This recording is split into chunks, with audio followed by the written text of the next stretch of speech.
Hi, welcome back guys. This is your friend, the MHA What If with another fanfiction. This is the move of what if Deku and Jiro became farmers in another world? All credits for this video go to their respective authors, so please support the real author. Check out the link in the description for more details. Please give this video a like and subscribe to the channel if you want more videos like this. Now let's get into the fanfic. God damn it, problem child. Aizawa should have expected this really. His class could never do anything without being involved in some villain attack or major incident. And of course, whatever contrivance fate had decided to curse the underground hero with on any given day always seemed to revolve around Midoriya Izuku, from facing down S-class villains during internships or training camps to breaking his body during his first sports festival. So why did he let Hisashi talk him into chaperoning a class shopping trip? Eraserhead rubbed his temples in an attempt to assuage the incoming migraine he could feel coming on. He was hesitant to bring the class back to the mall where Midoriya had been held hostage by Shigaraki. It just seemed like tempting fate, but with Mike arguing that it would be best to keep an eye on him personally and Midoriya's insistence that he was fine going back, he decided to go ahead with his class. You would think he learned his lesson by now.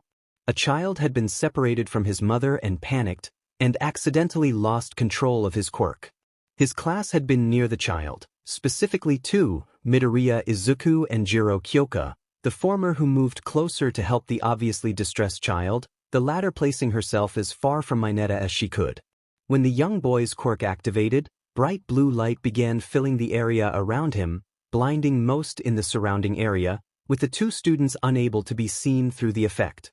Aizawa was quick to use his own quirk on the child, but the two had completely vanished with no sign of their presence. Namuri Kiyama, better known as the pro-hero Midnight, began to search for the boy's parents, both to prevent another episode as well as know exactly what quirk he had, while Aizawa stayed back to keep his own class calm and keep the child's quirk suppressed, if need be. The disappearance of the Midoriya and Jiro had obviously caused distress with their classmates, but to their teachers' pride they handled it like the aspiring pros they were. Once it was clear the child's quirk was under control, Uraraka and Azui moved to keep the child calm and letting him know that heroes were working to find his parents. Yaoyorozu and Todoroki coordinated efforts to keep civilians out of any harm, and Ida assured his class that their teachers would have the situation under control and find out what happened to their friends. Aizawa, the voice of Namuri, drew the underground hero's attention. I found the boy's parents and found out what his quirk is. Good, I'm already regretting coming here, and I just want to get a nap in. So, what is it? I'm guessing some form of teleportation. That was the most likely situation, if a tad annoying not knowing where the two students were. Not exactly, it's a little more complicated than that, said the R-rated heroine, before dropping her voice to a whisper to prevent the class from overhearing. His quirk is able to warp people, but not like the League's warper, it warps them to, quoting the parents directly, different worlds. Well, that was new. Out of all the possibilities Aizawa thought of, including those that would necessitate visiting the parents of the two with condolences, this wasn't one of them. Okay, putting aside the implications that comes with what you just said, is there anything we can even do? How do we get them back from wherever they are? Good news and bad news. Good news is that two family members had been affected by his quirk before, and in both cases, they both came back to the spot they were in 5 hours. Tenshin Aizawa didn't know he was holding fell from his body. He wouldn't have to be the one telling families how their children would never be coming back. Okay, that's good, we just have to keep the area clear and wait it out. What's the bad news? The first person, the boy's mother, said she only remembered being wherever she ended up for around 10 minutes before being sent back. The second, his older brother, said he was gone for a week. We don't know how long it will have been for the two, even if they end up at the same place. Knowing problem child's luck, he'll probably be on the longer side. Aizawa let out a tired sigh. Why couldn't anything involving that kid just end normally? I'll explain the situation to the police and get the area cordoned off and wait for the two. You explain this to the class and get them back to the dorms. Contact their parents too, they'll want to see their kids after they come back. Namuri gave a nod before gathering the class up to leave, while Aizawa made his way to the nearest officer, silently praying to whatever was listening that Midoriya and Kyoka come back with nothing more than a funny story and things going back to normal in a week. Something in his gut told him he wouldn't be that lucky though. Lewis sat at his dining room table enjoying the last of his breakfast before starting his day. Being the mayor of Pelican Town gave him several responsibilities to oversee, and the small size of the town gave him a personal obligation to carry them out personally. Sure, he could probably find someone willing to be his assistant, but he managed his duties over the years fine, and personally interacting with his neighbors built up the trust that had him elected mayor for 20 years straight. He ran unopposed for 20 years, but that was probably just a sign of how well he ran the town. Mayor Lewis was finishing his coffee when he heard a knock at his door, startling him. He didn't have any meetings with anyone today, either professional or his more personal dealings with Marnie. It was probably George coming by to complain about one of the younger residents doing something that young people liked, or Pierre complaining about the recent addition of a Joja Mart to the town. Both were semi-regular happenings and both he was tired of dealing with, as Lewis could neither control the will of the younger generation nor stop the Joja Corporation's recent move on their town, as much as he didn't like the business giant encroaching on the small town.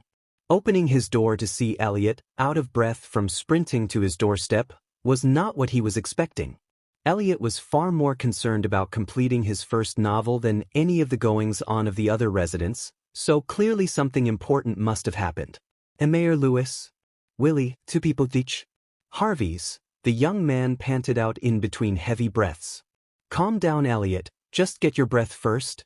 He couldn't understand what Elliot was trying to explain to him with his breathing so labored. His cabin wasn't that far from Lewis, so if he was out of breath he must have been in a hurry.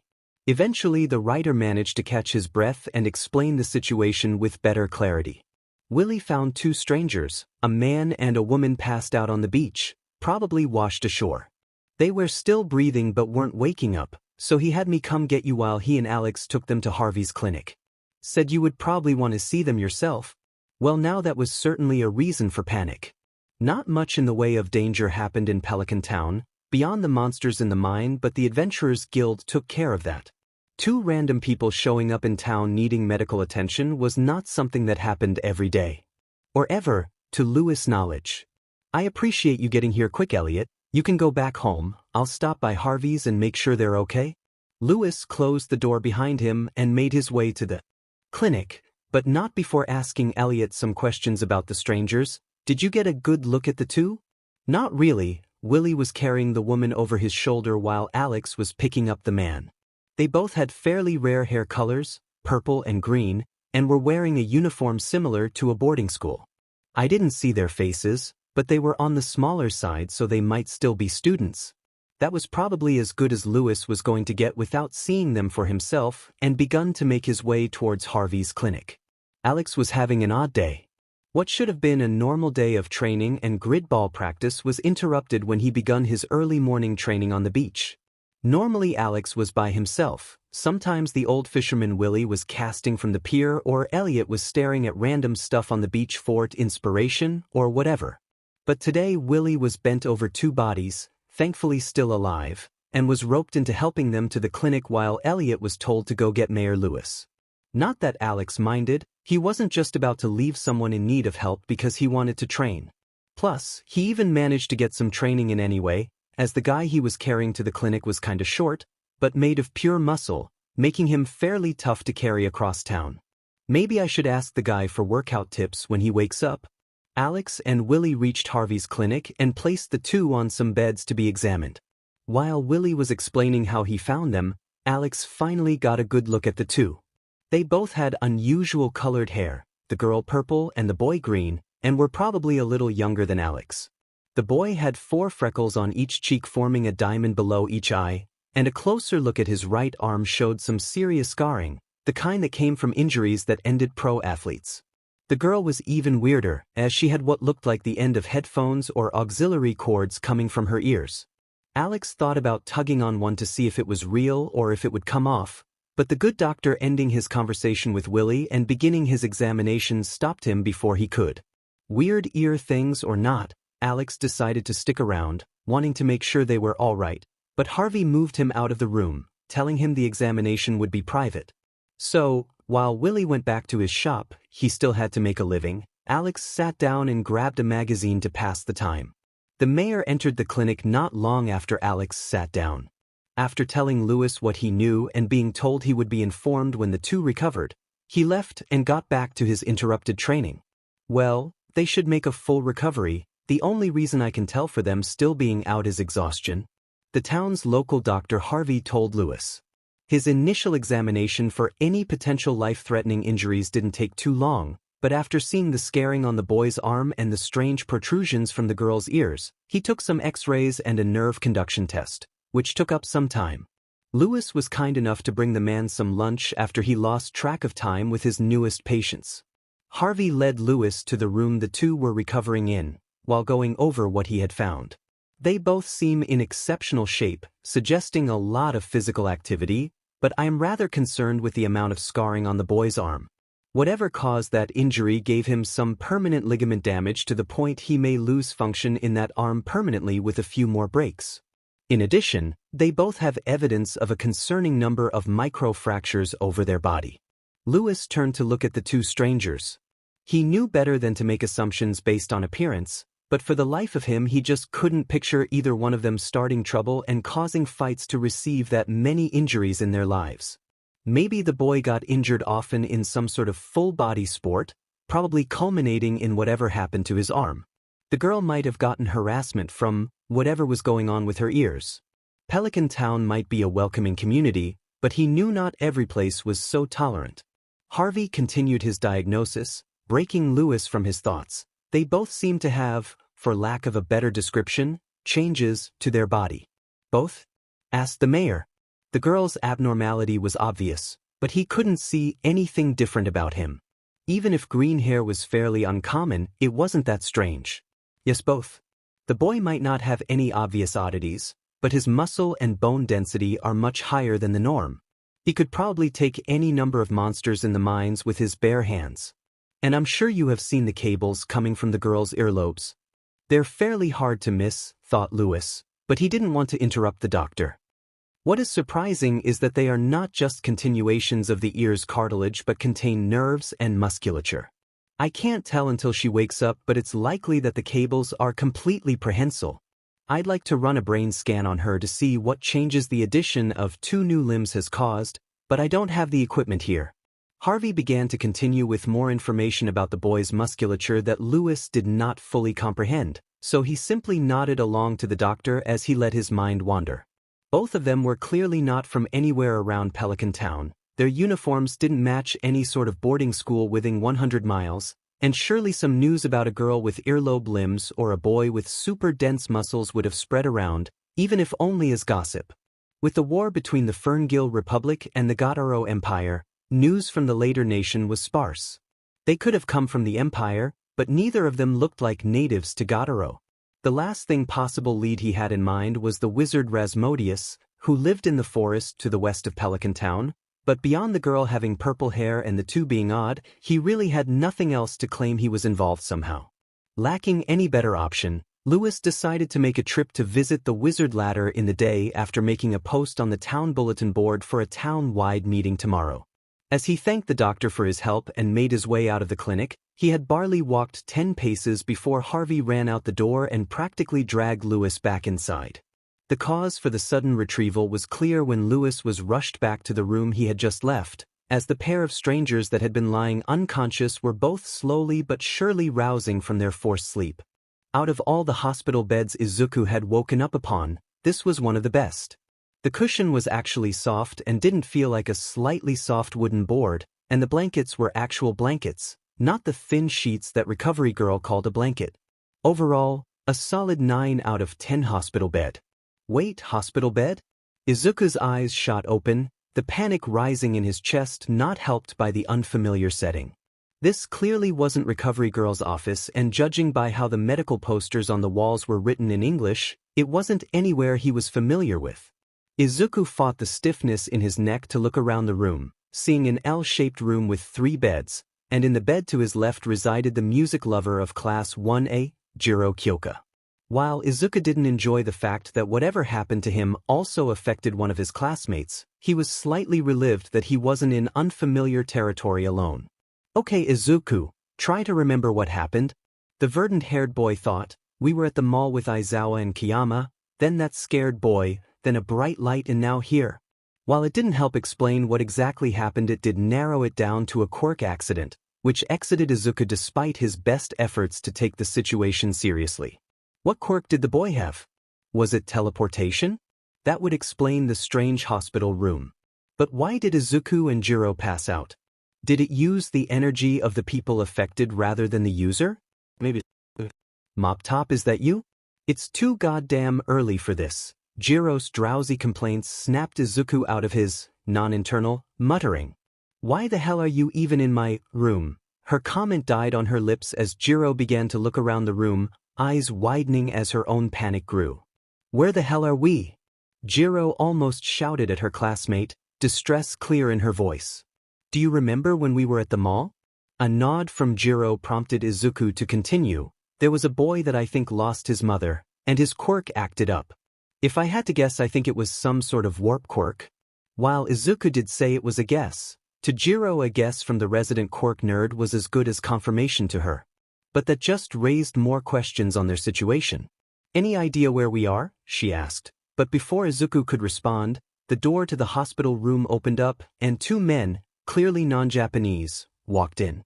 The first had short, curvy brown hair and a mustache, glasses, and a green coat over a white dress shirt and tie. Ah, good, you're awake? The first man said in English while holding the door for the second man. This man was clearly much older than the first and had a head of gray hair under a flat cap, a larger mustache, and wore suspenders over a green dress shirt. You two caused quite a stir this morning, said the second man before letting out a small chuckle. I'm just glad you two are doing all right. Luckily both of the teens had learned English, Izuku from a desire to watch old untranslated All Might interviews from his time in America, and Jiro to understand the old classic rock albums her father had gifted to her one birthday. Izuku was the first to speak. Thank you for helping us, but do you know where we are? We aren't really familiar with this place, or how we got here. You're in Stardew Valley, Pelican Town to be more specific. The gray-haired man was clearly expecting such a question from the two odd teens. I'm Lewis, the town's mayor, and this is Harvey, he runs this clinic. As for how you ended up here, all we know is that our fisherman Willie found you two passed out on the beach. Izuku and Jiro gave each other a glance to see if the other had any idea where Pelican Town was, and clearly neither knew. Jiro spoke to the now identified Lewis. I don't think either of us know where that is. Are we in America right now? This time Lewis and Harvey were the ones to be confused by the situation. I've never heard of a place called America, Harvey said, almost missing the way his patience blanched at his words. Stardew Valley is a part of the Ferngill Republic. I could get you two a map to help show where we are. The two teens were Quirk to accept the map, hoping it had the answers to their confusion, but when Harvey brought the two a world map, it only brought more panic. No, this doesn't make sense. Izuku muttered, where's Japan or America? What the hell is Godaro? Before the map was snatched by one of Jiro's earjacks, while Harvey made a mental note that he was correct about the prehensile nature of her extra limbs, only to have a similar breakdown. Harvey was rather concerned with what the two were saying, and briefly considered that both of them might have a concussion from their confusion with basic geography, but the fact they both questioned the lack of the same countries was harder to explain. Suddenly the green-haired boy's eye sparked with a revelation. The kid's quirk, it's either creates some sort of illusion or it is a warp quirk. But not like Kurogiri, instead he can warp people to other worlds. The boy's words were lost on the two natives of Pelican Town, and Harvey was making a mental note to schedule a psyche evaluation for the boy, but the strange claim seemed to mean something to the girl. Oh, come on, you can't be serious, Midoriya. That sounds like something out of some manga, or a half-baked fanfiction. Jiro was quick to shoot down his idea, but it was clear to everyone in the room that it was not because she didn't believe it, but because the idea of whatever the boy said being true terrified her. Lewis made a loud coughing sound to draw the two's attention. I think I speak for both myself and Harvey when I say, I am totally confused by what is going on. Harvey was quick to nod in confirmation. Izuku looked between Jiro and Lewis while mentally deciding what the best approach was.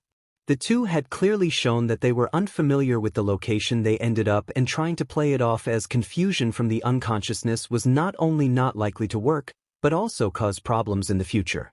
A sigh escaped Izuku's lips as he realized the best course of action was to tell the truth of what was going on, no matter how strange and unbelievable it seemed. I know this is going to sound very strange, and it's kind of a long story, but please hear me out. Lewis simply nodded and dragged 2 chairs over for himself and Harvey to listen to the boy. Well, it started in a country called China, with a baby that glowed light. So, you come from a world where most people have superpowers, said a clearly exasperated Lewis. Yes, Izuku confirmed. Both of you are training to be heroes and stop people that use superpowers for crime. Yep, said Jiro. And a boy lost control of his quirk, and you think it sent you to another world. Our world? That's basically all of it, said Izuku. He sympathized with Lewis even if he clearly didn't believe him. It would be hard for Izuku to believe anything like what he had just said without some form of proof. I know both of you just had something traumatic happen, and clearly you believe what you just said, but I don't see how anyone else could ever believe it, sighed Lewis, mentally wishing he could go back to this morning, when his biggest problem was collecting taxes. I believe them. Harvey's words stunned the 3, Lewis, that a man of science was so quick to believe the story, and the 2 world travelers surprised that someone believed at all. Both of them have strange mutations in their bodies, and I doubt that someone being born with super dense musculature or 2 extra limbs from their ears wouldn't be a topic of some medical journal somewhere. I'd have to call in some favors to get the equipment for a brain scan, but if I can, we can prove that they have this quirk factor. Harvey began muttering to himself about the potential ramifications that such a discovery could have on the medical field in a way that made Izuku feel self-conscious. Well, regardless, Lewis' interjection stopped Harvey's mutterings and Izuku's self-reflection. It doesn't change the reality of the situation. We have 2 young adults that have no homes, known family, or employment. Izuku and Jiro exchanged nervous glances, but Lewis was quick to catch the worry on their faces. Oh, don't worry, none of us are going to kick you out or anything like that. We here in Pelican Town take care of our own, even if they've been in town less than a day and washed up on a beach. Lewis let out a small chuckle. The 2 where we lived, that the land they ended up in seemed to be very friendly, and they were not being run out of town. I think I have a solution that will help you too with your problems, but give me a few days to finalize some things and inform the rest of the town. Harvey, I'll be holding a town meeting tomorrow so I can answer any questions the people have. Can you get Maru to come in and cover for you? I don't think I can explain this by myself. A nod from Harvey, still lost in his thoughts, was all Lewis needed before bidding his 2, hopefully, newest residents farewell. While Izuku and Jiro thought they would have time to rest once more after Lewis left, Harvey quickly snapped from his own personal bubble, intent on grilling the 2 about the nature of these quirks. I understand you're probably tired from today, but I do have a few questions. Now then, are people born with their quirks present, or do they manifest later?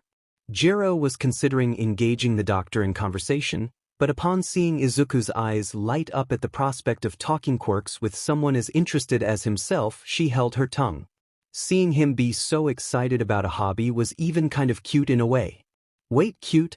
While she had an internal panic at the rouge thought of finding the biggest nerd in her class cute, Izuku was happy to explain all that he knew on the topic of quirks, going so far as to grab his, now dry, notebook from the stack of folded clothes by his bed to show what notes he had taken on his classmates' quirks.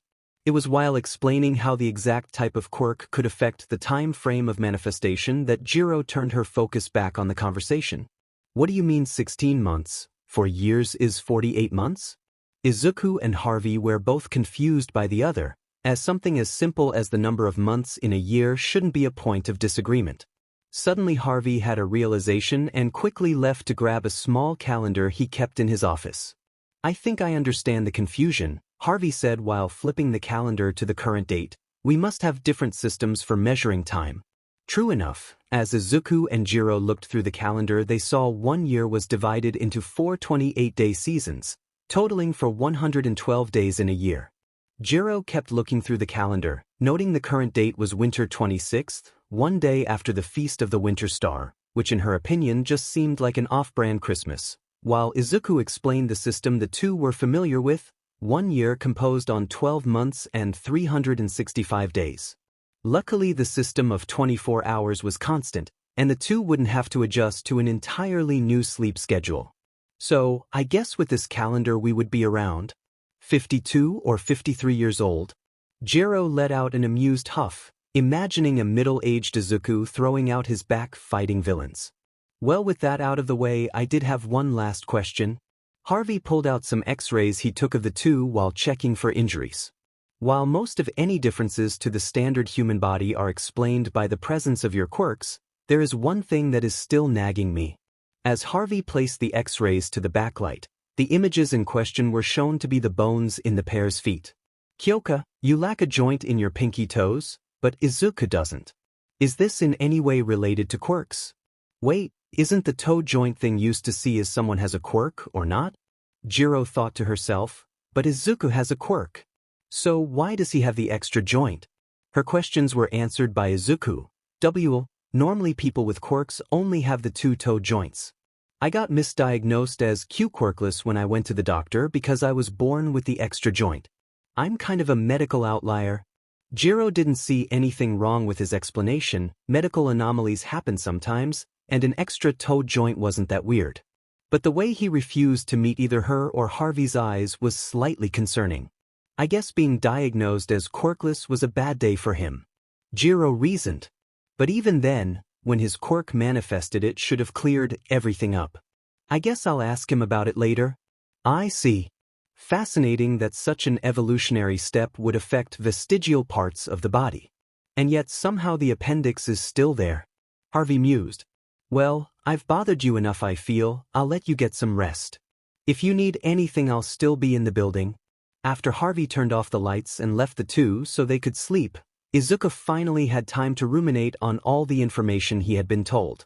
He was in a strange town with strange calendars and strange nations, and no one knew what quirks were. Even when he wasn't quirkless, fate somehow found a way to make him the odd one out. Hey Midoriya, Jiro's voice called his attention. When talking about the toe joint thing, you seemed pretty out of it. While Izuku did welcome the concern, Jiro was touching on memories he would rather not dig up. Memories of the day he was branded less than human to society. Wasn't a good day for me. I always wanted to be a hero, even back then. And the doctor was not kind with how he told me. Izuku's voice was barely above a whisper, even in the close proximity of the hospital room. If Jiro didn't have greater hearing with her quirk, she might not have heard him. He told me, I'd give it up, kid, it's not gonna happen.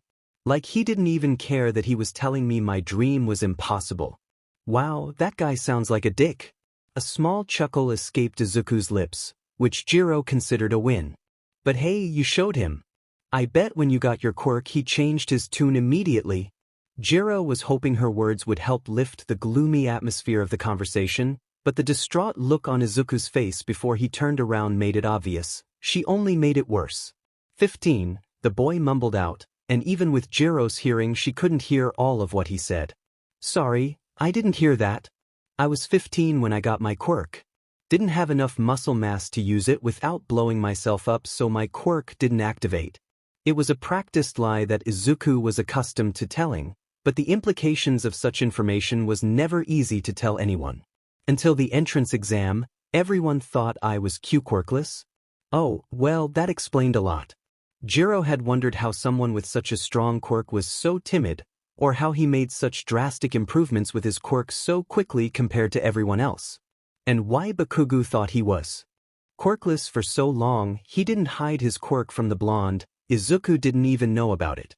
Although, with the antagonistic way Bakugo always talked to Izuku, and the way he never fought back against the threats, Jiro didn't want to make the conversation any darker, so she left those implications alone for the time being. Well, who cares, you would have found a way to be a hero without a quirk anyway, Jiro said with the utmost confidence. Izuku was expecting a lot after such a revelation. Mockery, pity disguised as sympathy, but honest encouragement? Thanks for saying that, Jiro, but you don't need to lie to make me feel better. I'm not lying. Jiro assured the boy. It seems like every day you do some crazy impossible stunt to save someone else, and I'm sure you would have done it again to be a hero, no matter what anyone else told you. Izuku was stunned silent. Sure, he got told he could be a hero before, but it was always passerbys that didn't know that he was quirkless. Even All Might only trained him to be able to receive his quirk. But Jiro was telling him with no hint of deception that she believed he could be a hero, no matter what. Even in the dark it was easy to see Izuku's face flush. Thank you, Jiro. Kyoka? The girl interjected. Huh. After that heavy conversation, you can call me Kyoka? It was hard to see in the dim room, but the small yet earnest smile on Jiro's, no, Kyoka's face made Izuku's heart hitch. Then you can call me Izuku. Only fair. The boy managed to sputter out. Sure thing, Izuku. Lewis looked over the gather crowd at the Stardrop saloon. The saloon served as the usual gathering spot for any town meetings that were held, and nearly every member of the town had come. Maru was busy watching over the two newcomers in Harvey's absence, and the manager of the new JoJoMart, Morris, didn't come to town events, seeing them as a waste of time. The only other missing face was the wizard, but even though Lewis made sure to deliver a notice of the time and place of the meeting to his tower personally, he didn't expect Rasmodius' arrival, due to experiments and research that could not be put off. While Gus and Emily were busy making food for the villagers that had to skip breakfast, Harvey and Lewis prepared to address the crowd. After talking with the two earlier in the morning, Izuku and Kyoka decided to keep the from another world that has weird powers called quirks under wraps. They hardly believed the situation themselves, and the last thing they needed was an entire town believing them to be insane.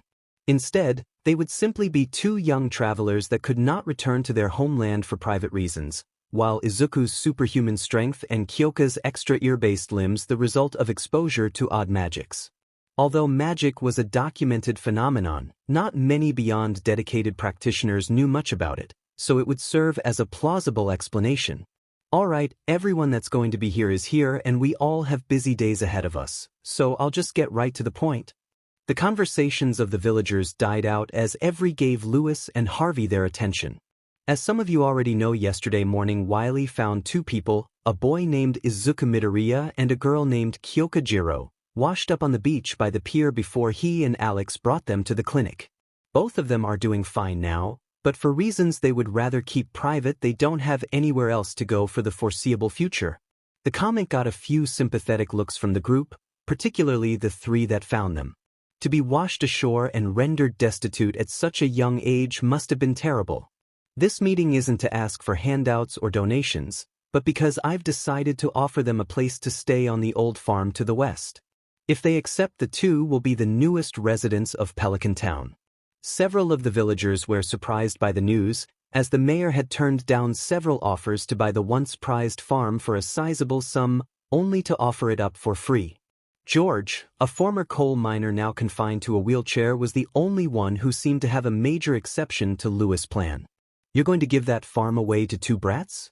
That farm was the pride and joy of this town back in my day. And instead of doing anything meaningful with it, you just pass it off? George was friends with the old owner of the farm, a hard-working man named Gregory, but as he got on in years was saddled with the nicknamed Grandpa. Ironically, he didn't have any known grandchildren. His son died before having kids of his own, and his estranged daughter moved away and cut contact with the man. It had been his dream to pass the farm down through the family, but without that option he instead gave the deed to Lewis, with the only stipulation being that he gave it to someone who needed it. I know seeing the farm waste away is a sad sight, but the old man was clear on how the property should be handled, and giving it to two kids down on their luck is exactly what he would have wanted, and you know it. George didn't offer a rebuttal beyond a small oomph, so Lewis turned his focus to Robin, the local carpenter. Any idea on how long it will take to get the house ready for two people? The orange-haired woman expected such a request from the moment he announced the two would be moving into town, and already had an answer ready. That old house is in pretty good condition considering the years. I could have it ready by the 1st of spring if I rush it. The mayor was satisfied with her answer and made a mental note to compensate her well for the sudden job. With that out of the way, there's only one more thing to address. but I feel Harvey can explain things better than I can.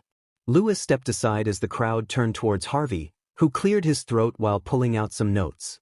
Due to some potential exposure to magic, although the exact situation is unclear, both Izuku and Kyoka have, for lack of a better term, changes to their bodies. Normally I would not disclose the details of my patients, but both have given their consent for this information to be shared, as they feel it would be better to inform everyone at once. Kyoka has the most notable change with two prehensile limbs at the end of her ears that resemble headphone cords, while Izuku has a much higher bone and muscle density, to the point his own strength can break his bones. This news got a few murmurs about the two, mostly concern about exactly how the boy found that last fact out, before Alex loudly exclaimed, "No wonder that guy was so heavy. I gotta find out his diet plan, dude must need a lot of protein for." As Alex continued his musing on his new workout buddy, whether Izuku knew it or not, Harvey tried to regain the floor to continue speaking. On that topic, with the exception of a sensitivity to loud noises and an increase in protein intake respectively, the two have received a clean bill of health and should be discharged soon. Harvey put away his writings and went to go sit down and let Lewis continue, only to be immediately approached by Demetrius, Robin's husband, and a local biologist. While his specialization was in the fauna and flora of Stardew Valley, his mind couldn't rest until he knew the how and why of such drastic changes occurring in the human body. Lewis called the meeting adjourned, while the townspeople left to continue whatever their day called for. Most made a mental note to visit the two in Harvey's clinic to welcome them to Pelican Town. It was only neighborly after all. While several people formed ideas about potential welcoming gifts or wondering how well they would get along with the town, Lewis prepared to float his idea to the two and made his way to the clinic. "How would you two like to own a farm?" Neither Izuku nor Kyoka were expecting Lewis to be so generous as to offer property for the two to live on, much less for free. But while they were immensely grateful for his kindness, they did have some reservations with the news. "Do we look like farmers?" was the first thing out of Kyoka's mouth, perhaps a slight bit ruder than she intended. "I don't know the first thing about farming, and I'm going to take a gamble and say Green Bean over there doesn't either." "Green Bean?" Izuku quietly said, unnoticed by the other two. "Oh please." The previous owner didn't know a lick of farming when he got the propriety, and he turned an old patch of dirt into the shining jewel of this town. Lewis seemed to beam with pride, recounting the glory days of Pelican Town. "Besides, it's not like you have to farm. Practically anywhere you look you can make a living off the valley. Fishing, mining, heck with the forage you could take a walk through the forest and turn a profit for the day." "Why does it feel like he's selling us something?" the two heroes thought at the same time, before Izuku turned to Kyoka. "Well, it's not like we have many other options. Plus, we're training to fight villains on a daily basis. I think we can handle growing some crops. While we wait for whatever quirk hit us to wear off." A soft groan escaped Kyoka's lips, but with no real annoyance behind it. "How dare you use logic on me, Izuku? I thought I could trust you." The two shared a small laugh while Lewis took that as her acceptance. "Well, I'm glad that Gregory finally got his last wish," he said to himself and stood to leave the room. "Our local carpenter is fixing up the house on the property, and she should be done on the 1st of spring. Harvey wanted to keep you two until then anyway, said he should be getting what he needs to run his last test tomorrow." The two bid farewell to Lewis and went back to entertaining themselves, which in a hospital room meant reading, talking to each other, or staring at the clock. The next day was much more exciting for the two, as Harvey finally received the necessary devices to perform brain scans on the two and received assistance by a scientist who introduced himself as Demetrius. While the two, to quote Kyoka, nerded out over the scan results, a large number of people came to introduce themselves and welcome them to the valley. A kind old lady and a rather grumpy old man introduced themselves as Evelyn and George, who gave the two a plate of fresh cookies and a demand to treat that old farm right, respectfully, and soon after a trio of young adults, around a few years older than Izuku and Kyoka. I guess it would be around 10 here, Izuku thought. The blonde was named Sam, the dark-haired boy Sebastian, and the fellow purple-head Abigail. When Kyoka asked about the nearest music store, which was in a place called Zuzu City, the group seemed to perk up. They were interested in starting a band and had begun to learn to play some instruments, and Sam asked if the two were interested in practicing together. After a push from Izuku, who was interested as he had heard practicing guitar would be good physical therapy for his fingers, Kyoka agreed and the five planned a time. Clint, the town blacksmith, came by to drop off some tools to farm and mine with, saying if they wanted to pay him back then to buy form his store. Wiley, the man who found them, dropped off some old fishing poles and live bait. Thankfully in a sealed container. Demetrius, after stopping by his home for lunch, came back with a book on beginners farming for the two, and soon after Pierre, the owner of the local store, offered some free seeds, to personally show the quality compared to JojaMart's seeds. Despite the fact that neither of the two knew what a JojaMart was. A few smaller welcoming gifts came in throughout the day. A cookbook from the owner of the saloon, Gus, a selection of teas from a woman named Caroline, and a welcoming card signed in a messy scrawl by Vincent and Jazz, and in a much neater handwriting, Penny, who Izuku and Kyoka found out was the local tutor. The last gift of the day came from a girl with blue hair and a bubbly attitude, Emily. She came with a bag containing new clothes for the two. Izuku and Kyoka were immensely grateful, seeing as they both only possessed a single school uniform for clothing. Emily was a skilled tailor, and the clothes were not only durable to stand up to the stresses of farming, but comfortable and rather stylish. Kyoka asked how she managed to get their sizes right without meeting them, but Emily only responded that she was told in a dream. Izuku argued that in a world that apparently has magic, it didn't seem such an odd explanation, to which Kyoka once again cursed his foul logic reasoning. Without any other further visitors, the two got ready for the next day. While neither knew just how long they would be in this strange place, they were at least glad they would be surrounded by good people. You know, when the mayor said it was an old farm, I was expecting worn-down fences and dirt, not this, Kyoka said while gesturing to the scene before her. Stretched out before the two was what could be called a farm in the loosest sense, the years of disuse leaving the property covered in weeds, trees, old logs, and somehow entire boulders. It was difficult to even see where the end of the property was and where the surrounding forest began. The ruins of what was once a greenhouse sat near the main house, which was the only thing that looked remotely new. Robin was true to her word that she could renovate the home rather quickly. Izuku knew that today would be an active one, but he expected to be busy tilling soil and sowing seeds. With a small sigh, he resigned himself instead to a monotonous day of clearing weeds and uprooting trees. At least it would be good practice using one for all. After several hours, Izuku had cleared around half of the property, finding out rather quickly that his own body and Quirk were better suited to removing the large, gnarled logs and dense boulders than the tools he had on hand, while Kyoka finished planting and watering the seeds Pierre had given them. Both were rather tired but had become accustomed to such a feeling after the many intense days of hero training at UA. A little farm work wouldn't be enough to stop the two. After placing the fallen trees and broken stone near the house to be used later, the two new farmers elected to retire for the night. The house was far from spacious but was more than enough for their needs. The largest room was a mix between a surprisingly well-equipped kitchen and a furnished living room. Connected by a short hallway, the next room was a single bedroom, luckily coming with a divider for privacy, and a bathroom. Ugh, remind me why we let Lewis talk us into this again? Kyoka mumbled out. Barley heard as she flopped face down on her bed. Because 1, we both need a place to stay, 2, a way to make money, and 3, this was the only open property in town? Izuku shot back. It was odd, but while a few days ago he would have been a stuttering mess when talking to any of his classmates beyond his own group of friends, he found himself able to relax around the punk girl. Even though she's really attractive. And cool.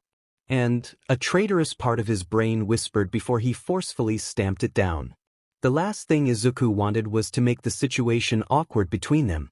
Besides, there's no way someone as great as Kyoka would think of me the same way, he thought, unaware of the similar crisis occurring in Kyoka's mind. She knew he was strong, and probably had built some muscle with his training, but nothing had prepared Kyoka from watching the shy wallflower that Izuku was rip a tree from the ground with one arm and heft it over his shoulder like one would a baseball bat. It seemed Izuku was full of these surprises, from the battle trial during their first heroics class, the sports festival, and most recently his fight with Overhaul. The meek boy seemed to pull moments of boundless determination and intense strength out of nowhere. Now knowing about how Izuku spent most of his life effectively quirkless only made Kyoka all the more impressed that Izuku could still be so kind and considerate and, well, Izuku. Trying and failing to get the image of Izuku working to clear the field from her head, Kyoka would admit to herself that maybe, just maybe, she might be attracted to the cinnamon roll she was sharing a room with. Not like it would matter, she thought to herself. There's no way someone like Izuku would notice me that way. With the evening giving way to night, both prepared to rest for a new day of more labor, while eager to return to their old lives and friends with all the stresses they entailed. Both Izuku and Kyoka would both find themselves having pleasant dreams filled with living a quiet life on the farm with the other by their side. A dream they would be living out for much longer than either one expected. The first week after Izuku and Kyoka had moved into the farm was something of a learning experience for the two. While the book gifted by Demetrius was a great help, reading about crop rotation and how to till soil did little to prepare one for the actual experience that was running a farm. Neither one was about to let a little problem like inexperience stop them. However, UA pushed the motto of plus ultra after all, and the two certainly had enough motivation to make up the difference. After the land was cleared and all the crops planted, the heroes found themselves with ample time on their hands. While Izuku searched for an area that would be better suited for training his quirk, Kyoka decided to explore the town to familiarize herself. The excursion was short. Pelican Town was a far cry from a metropolis like Tokyo, but right before Kyoka made for the mountains to see how Izuku was faring, she stumbled upon a dilapidated building next to a small park. Lewis stood out front, with a dejected look on his face. Once filled with activity, the community center now sat abandoned and forgotten, an eyesore of an otherwise idyllic town. Lewis had received some offers to purchase the building from the local JojaMart representative Morris, but he had turned them all down. Out of curiosity, Kyoka asked the mayor for a look inside, and found the inside to be even worse off. A broken fish tank had leaked water everywhere, causing large areas of the wooden floor to have rotted away. Vegetation grew through the exposed dirt and cracks in the wall, and the supports seemed keen to give way at a moment's notice. Even stranger, an odd stone hut with a roof of leaves sat in the corner, which Lewis chalked up to the work of Vincent and Jazz. Kyoka had her doubts. Even though she met the two only in passing, she didn't peg either of them to have the patience to build the small hut. As the mayor left, Kyoka decided to explore the rest of the building, hoping to find a better explanation for the mysterious hut. Most of the rooms had nothing new, but what was once a crafts room contained a golden tablet that seemed to be recently placed, and on it a language Kyoka had never seen before. After looking over the strange tablet and finding nothing else noteworthy, Kyoka turned to leave. While she thought of the best person or place to find more on the oddity, out of the corner of her eye she saw something bright green and small move, but upon turning to get a better look it had vanished. She doubted it was a rat due to its coloration, although a voice that sounded suspiciously like Izuku said that rats might be green in this world, and despite her best efforts, Kyoka could not find another one of the little creatures in the old community center. By the time she abandoned her search, the day had nearly come to an end, and after a simple dinner both farmers went to bed early to get a head start on their work tomorrow, while Kyoka decided to get more answers about the strange happenings in the community center. Hey Kyoka, do you know why a wizard is sending us mail about a rat problem? Or it seems answers will come to her. After a brief recounting of her time in the old building, Izuku was left just as confused as Kyoka was, and decided to accompany her to visit Rasmodius. The morning passed quickly, both farmers working to finish their daily chores as fast as possible. Soon the two were finished and passed the short walk through the forest in a comfortable silence. The residence of the wizard was easy to spot, the large stone tower rising high above the tree line, and before long the farmers found themselves standing in front of the entrance. After a knock on the door with no response, Kyoka tested the handle and found the door unlocked. Izuku voiced a concern to simply come back some other time, not wishing to be cursed for coming in uninvited. Well, he did invite us, and if he didn't want people to come inside, he shouldn't have left the door unlocked. While Izuku couldn't find a fault in her words, they did little to soothe the growing fear he would be spending the rest of his life as a frog or other such creature. She is right about my invitation. The words broke Izuku out of his thoughts before he cursed himself for muttering out loud. The man in front of them looked the part of a wizard, wearing long robes decorated with odd talismans. The only part that seemed off was an odd cowboy hat of black leather with a purple band. Izuku kept his thoughts on the wizard's choice in headgear to himself. Rasmodius stirred a large cauldron with bubbling green liquid inside before he continued to speak. Besides, I wouldn't waste the resources necessary for transmutation on a simple home invader. Far too costly. Deciding to ignore his comment, Kyoka decided to jump right to the topic of his letter, the rat problem in the community center. Yes. The creature you saw that day was actually a type of forest spirit called a Junimo.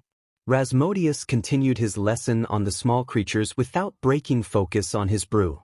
They have inhabited the forest surrounding the town from the time before the town was built. With the abandonment of the community center allowing nature to reclaim the building, the Junimos have likely decided to move in. They find abandoned settlements fascinating. After whipping out a notebook, with such speed even Rasmodius was briefly shocked from his task, Izuku recorded all the wizard told him, hoping to take back knowledge of the fascinating practices and creatures if when he and Kyoka returned to Japan. Well, it's a shame we can't help rebuild the center without displacing them. It's not like they did anything wrong. The Junimos just found an interesting place to live. Not so, Rasmodius interrupted, while pouring his concoction into 2 cups. Did you happen to find a form of golden scroll or tablet in the building? Kyoka nodded in confirmation. Those are the Junimos' way of asking for assistance. If you decide to help them with their requests, the Junimos are likely to repay in kind. This is actually the reason why I have called you here. By helping the Junimos, they will provide their assistance to the town in a form of symbiosis. The only problem being few alive can claim to understand their language. Rasmodius handed both cups to the 2 farmers. This potion will allow you to speak their language. I cannot force you to help them, I merely ask that you consider doing so. After some deliberation, Kyoka downed her cup. The liquid was thick and viscous, the taste reminding her of a mix of pine tar and fresh grass. Soon her vision was filled with nothing but the color green and natural flora, and her skull felt like it was about to burst from the knowledge being forced inside. While Kyoka was having a bad trip, Izuku had set his cup down to continue his writing. The idea of a potion that could be used to learn a language was fascinating, and his mind shot forth with a myriad of questions on the possibilities. Would it work with all languages or only those of magical beings? Could any knowledge be passed down? Did the person making the potion have to know the information beforehand? Was the information permanent or could it be forgotten? His writing was interrupted by Rasmodius grabbing his scarred, crooked right hand while looking it over. To gain such injuries despite being so young, may I ask how you injured yourself to this degree? Oh, well, it was sort of a couple incidents combined.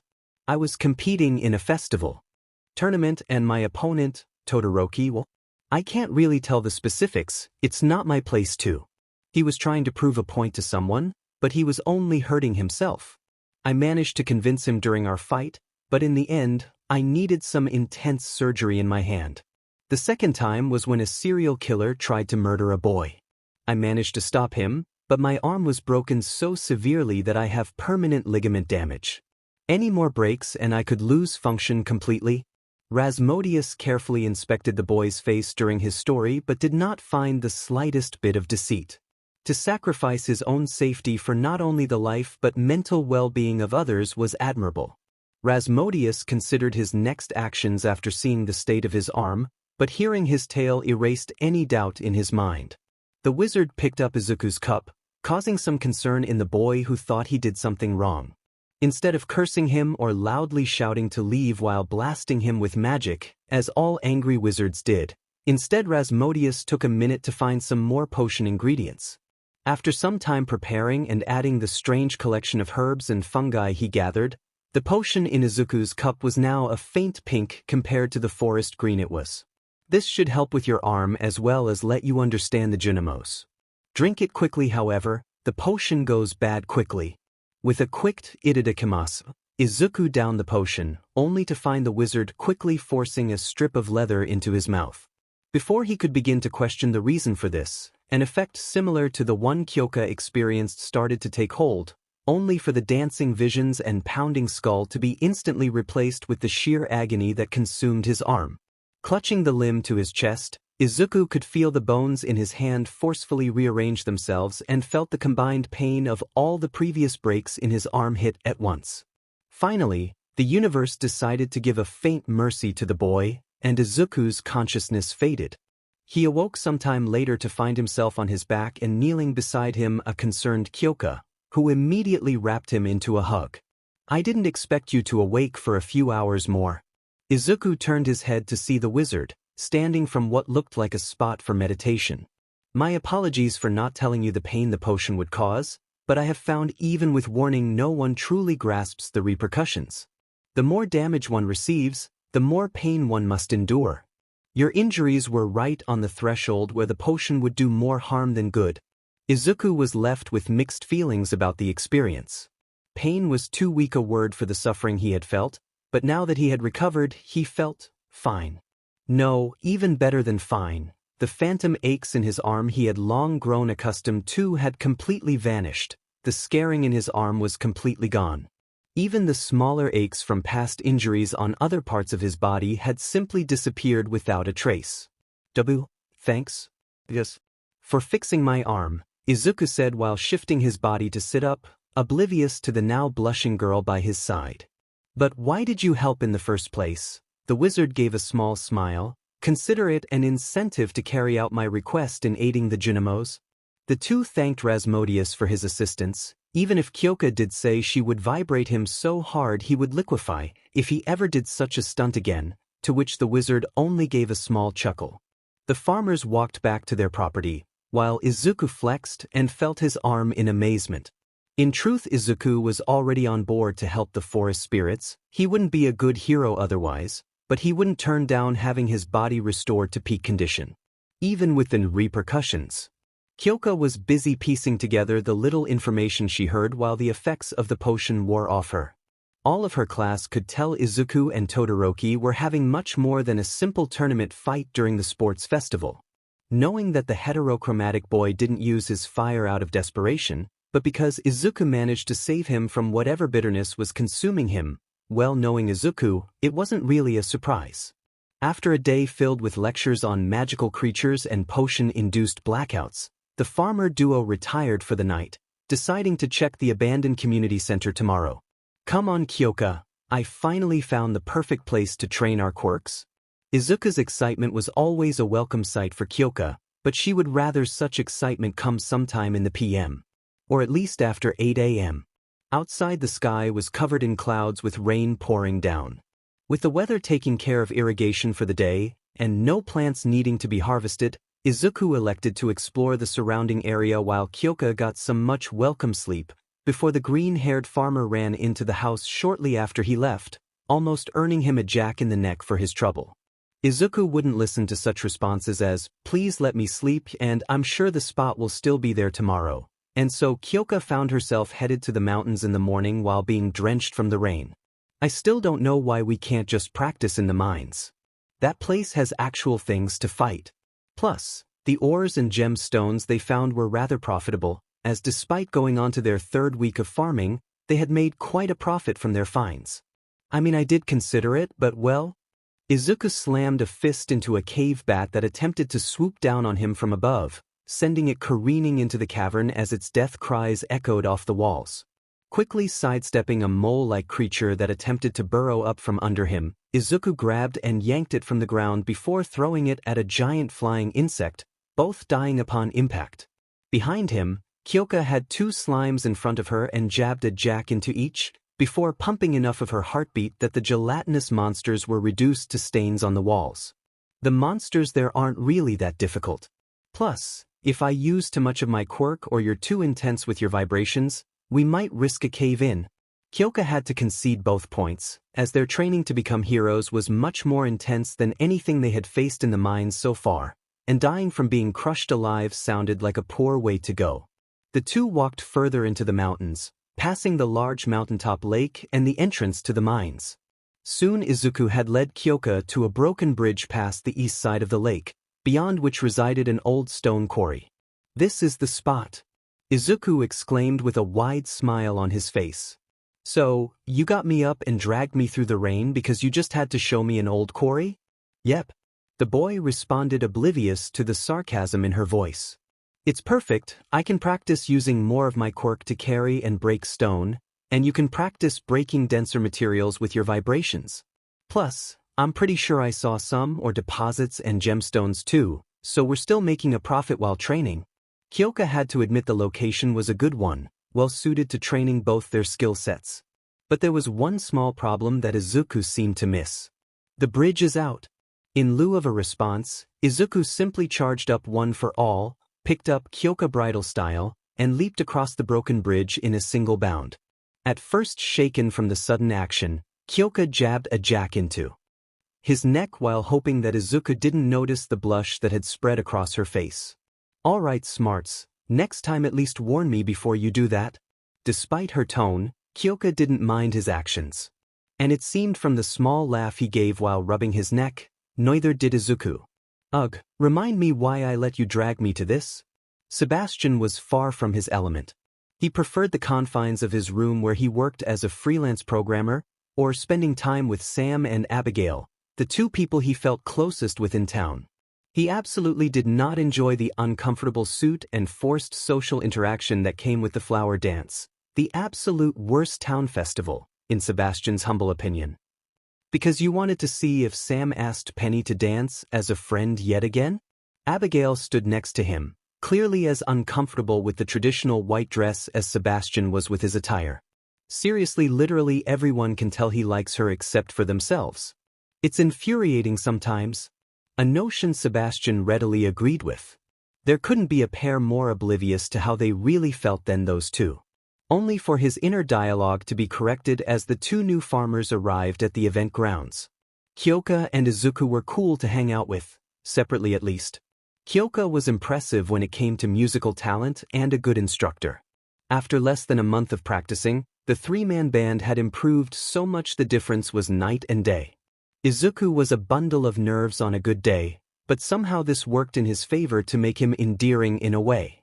It didn't hurt he was surprisingly good at Solar Ion Chronicles, the game either. But together, the constant poorly hidden blushes and not-so-sneaky glances whenever they had to occupy space within 5 feet of each other left Sebastian honestly amazed at how long the two could go without one realizing their feelings were reciprocated. It felt a little hypocritical, as it took Sebastian and Abigail a week of constant dancing around the other to finally do something about their own feelings, but this train wreck between the farmers had been going on for nearly a month. It had seemed as though Abigail had similar thoughts, and decided it was time to take matters into her own hands. "Hey Seb, I think I have a plan to help those two out." Sebastian groaned both at the uncreative pet name and the prospect of more social interaction, but still agreed to her plan. If it got those two to stop with the shy, blushing schoolgirl acts, then it was worth it. "Hey guys." Izuku and Kyoka looked over to see Abigail and Sebastian, wearing a dress and blue suit that clearly neither were comfortable with. "Did you come to join the dance today or just come to watch?" Truth be told, neither had an idea of what the festival entailed. The egg festival was quite similar to Easter with decorated eggs and egg scavenger hunts, but neither wanted to make assumptions, as beyond something to do with flowers and dancing, there was a lot of room for interpretation. "No, we just decided to hang back and see what it's like. Neither of us really knew what to expect today," said Kyoka. "Plus, I doubt you would be able to get me in one of those dresses." The two purple-haired girls shared a laugh, before Abigail gave a look to Sebastian and started to work her plan. "Well, even if you aren't part of the main dance, are you still going to dance together? I know a lot of the couples in town use today as an excuse to be all romantic together." Her words had their intended effect as both Izuku and Kyoka felt a blush creep over their faces and made to deny their involvement. "I'm not. I mean, what gave W we're not together. I don't know what he's. I'm not dating him." Sebastian took this as his cue to speak up. "Oh? I could have sworn you two were dating." Izuku started to frantically wave his hands while denying such claims, while Kyoka had completely frozen up with the exception of her earjacks, which were currently spazzing out in random directions. It took nearly 15 seconds for Izuku to manage to form a coherent sentence, wwLemon, before trying desperately to find anything to do that wasn't continuing this conversation. So if one of you wanted to go out, you wouldn't say yes? The sadistic grin on her face went unnoticed by the oblivious pair, but Sebastian felt a shiver go down his spine. His girlfriend could be scary sometimes. I mean, I would be honored, but you can't seriously think someone as great as Kyoka forwards full. Izuku is great and all, but he'd never feel that way about someone like. Silence overtook the two as they both struggled to comprehend what they had both heard. Izuku's mouth stilled while his mind raced a mile a minute. She thinks I'm great? But why wouldn't I want to date someone like her? She's amazing and talented and I'm just me. Kyoka did not fare much better. He would be honored? But all the girls in the class would go out with him if he asked. Hell, half the girls in school look at him like he's the next coming of All Might, and he likes me? While Izuku and Kyoka simply gawked at each other in a mixture of confusion, amazement, and elation, Abigail felt it was time to leave the two alone. Well, now we won't have to deal with those two shying around each other all the time. Good thing they weren't as dense as Sam. Sebastian agreed that it would be a welcome change before a terrible thought occurred. I don't think we thought this through all the way. Abigail stopped to look at him in confusion. What do you mean? Clearly my plan worked? Sebastian shook his head. It's not the plan that's concerning me. The dark-haired boy looked to Abigail with a grave, almost fearful expression. What if they're one of those super mushy couples that do everything together? Oh no. Izuku and Kyoka had decided to leave the festival early, deciding a public venue would not be the right place for the conversation they needed to have. As the two walked back to the farm, they decided the pier extending into the forest lake was private enough. As they sat down, neither one still dared to look at the other directly or speak up, insecurities flaring up to make both think the whole situation was some elaborate prank. Eventually, after what felt like hours of sitting in silence, Izuku spoke up. Did you really mean what you said back there? Yeah. Did you? Yes. A new wave of silence overtook the two, only for Kyoka to speak up first. Why me? Out of all the questions that could have been asked, this was one he didn't expect. What do you mean? I mean, out of all the girls in the class, hell, all the girls in school, any one of them would jump at the chance to go out with you. Ochako isn't even subtle about how much she likes you. So why do you think I'm so great? I'm just the flat-chested tomboy who likes music. Even Toru gets more attention from the guys and she's invisible. I just can't understand why. Kyoka's self-loathing filled rant was interrupted by Izuku grabbing her hand. Kyoka, please look at me. After wiping tears she didn't realize were forming, she lifted her gaze up at the verdinette. First of all, you're one of the most attractive girls I've ever met. I don't care if every single guy in the world or even you disagree with me, I think you're beautiful. The earnestness in Izuku's voice made Kyoka's heart nearly burst from her chest and her stomach twist into knots, but he kept going. You're not just the music. Girl, you're an amazing hero and the coolest person I've met. Anyone would be lucky to be with you. I just don't know what I did to make you feel that way about me. It baffled Kyoka how a guy as great as Izuku could say in one breath how much he was amazed by her only to put himself down in the next, and she didn't like that attitude coming from his mouth. So, she decided to do something about it. Izuku, you are the most heroic guy at UA. You're not only one of the best in class, but you're constantly helping everyone with their work. You risked your life to save that kid from Muscular at the summer camp, and you saved Todoroki from whatever was eating at him. Hell, you even managed to make Bakugo respect you. Even if only barely. A small laugh left Izuku's lips.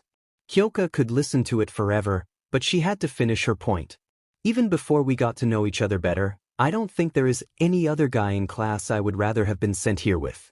And if getting hit with some weird quirk is what it took to finally realize how much I love you, then I don't mind.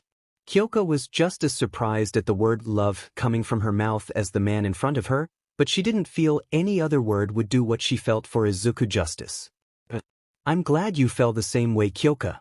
I love you too. Neither of the two would remember who it was that moved in first, but both remember what happened after.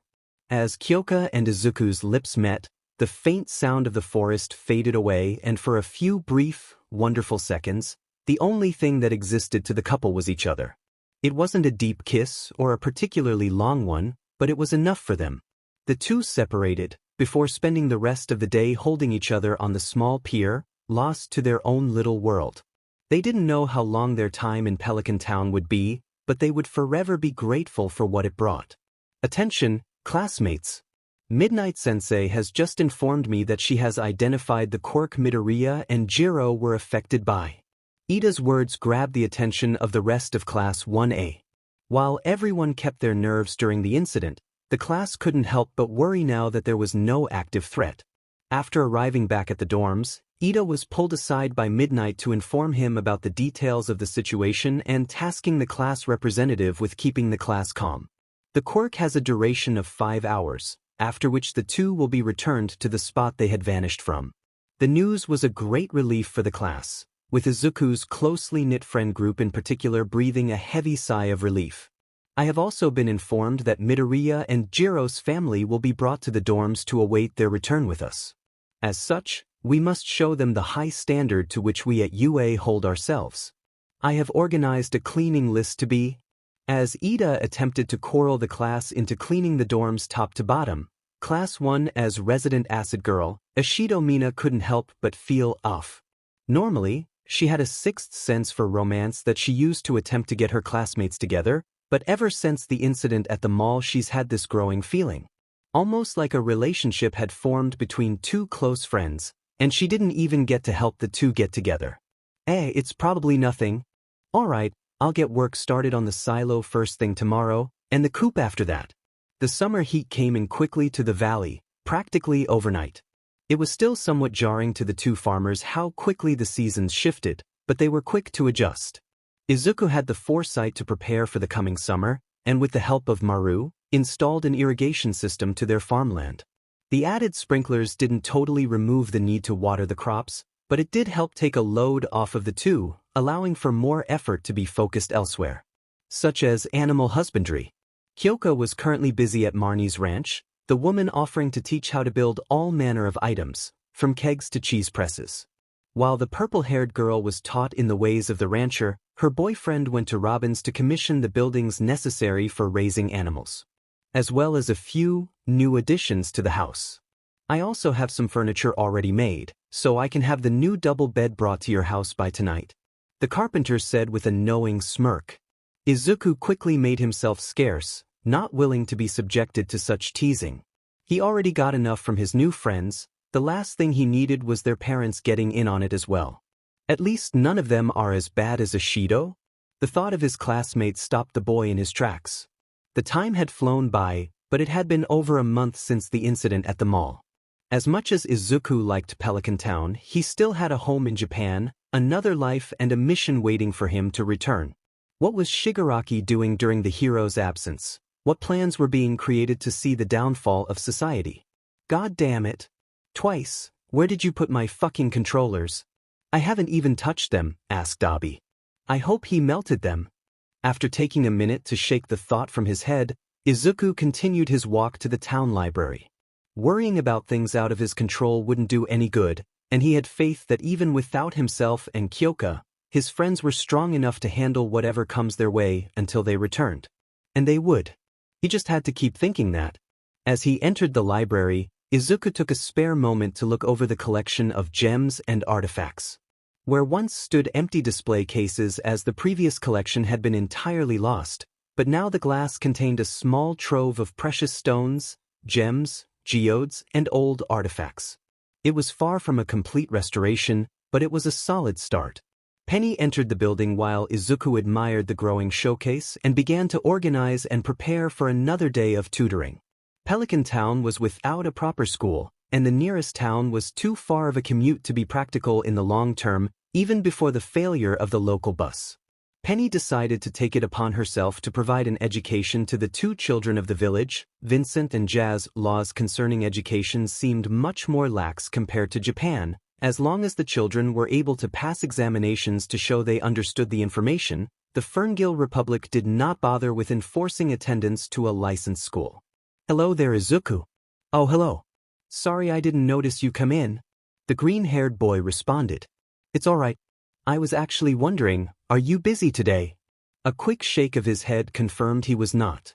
In that case, would you be willing to help tutor again? Vincent seemed to pick up the last math lesson quicker with your help.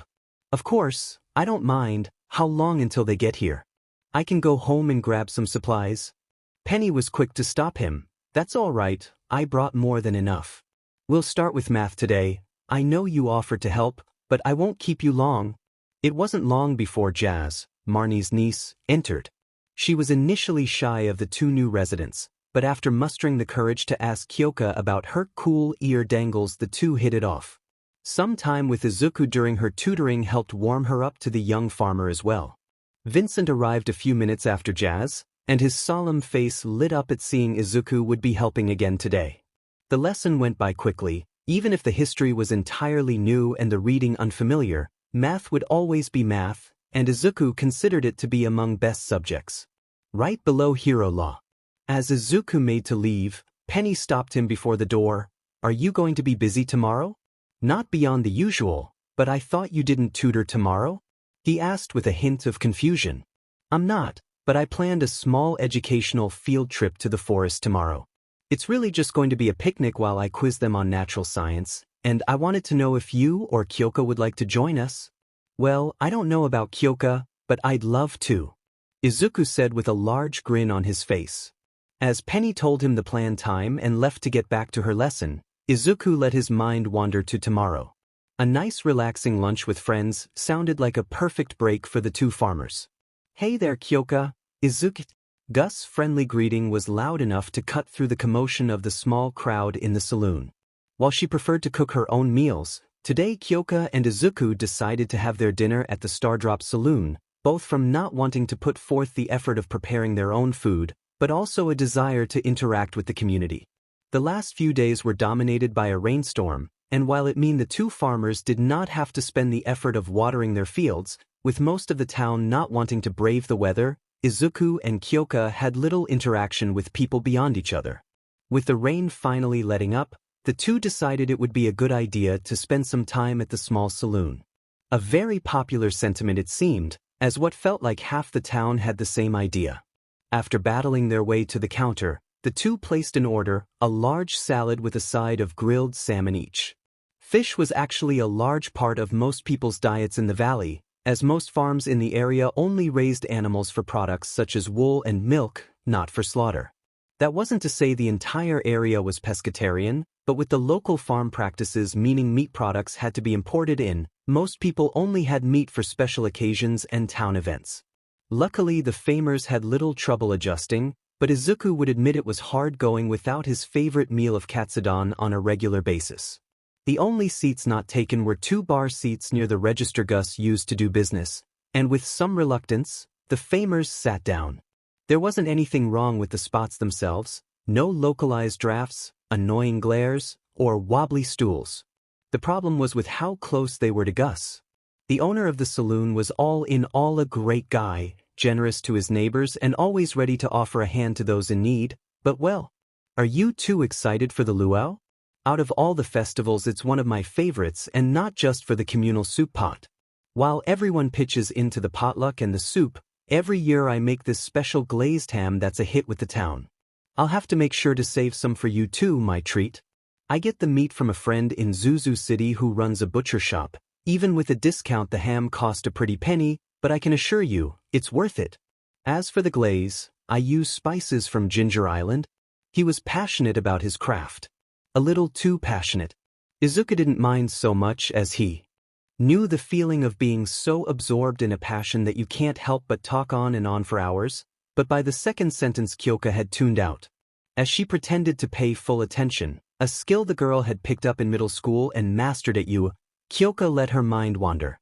She knew her boyfriend was worried about returning to Japan, or more accurately, the possibility of not returning at all.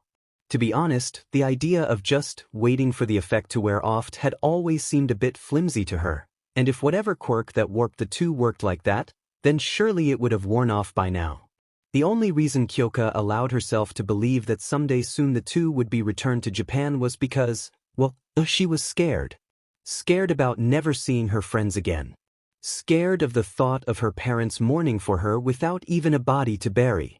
Scared that the League of Villains would make another move to hurt the people close to her, and she wouldn't even know. But as the days passed, it started to solidify the idea that there was no return.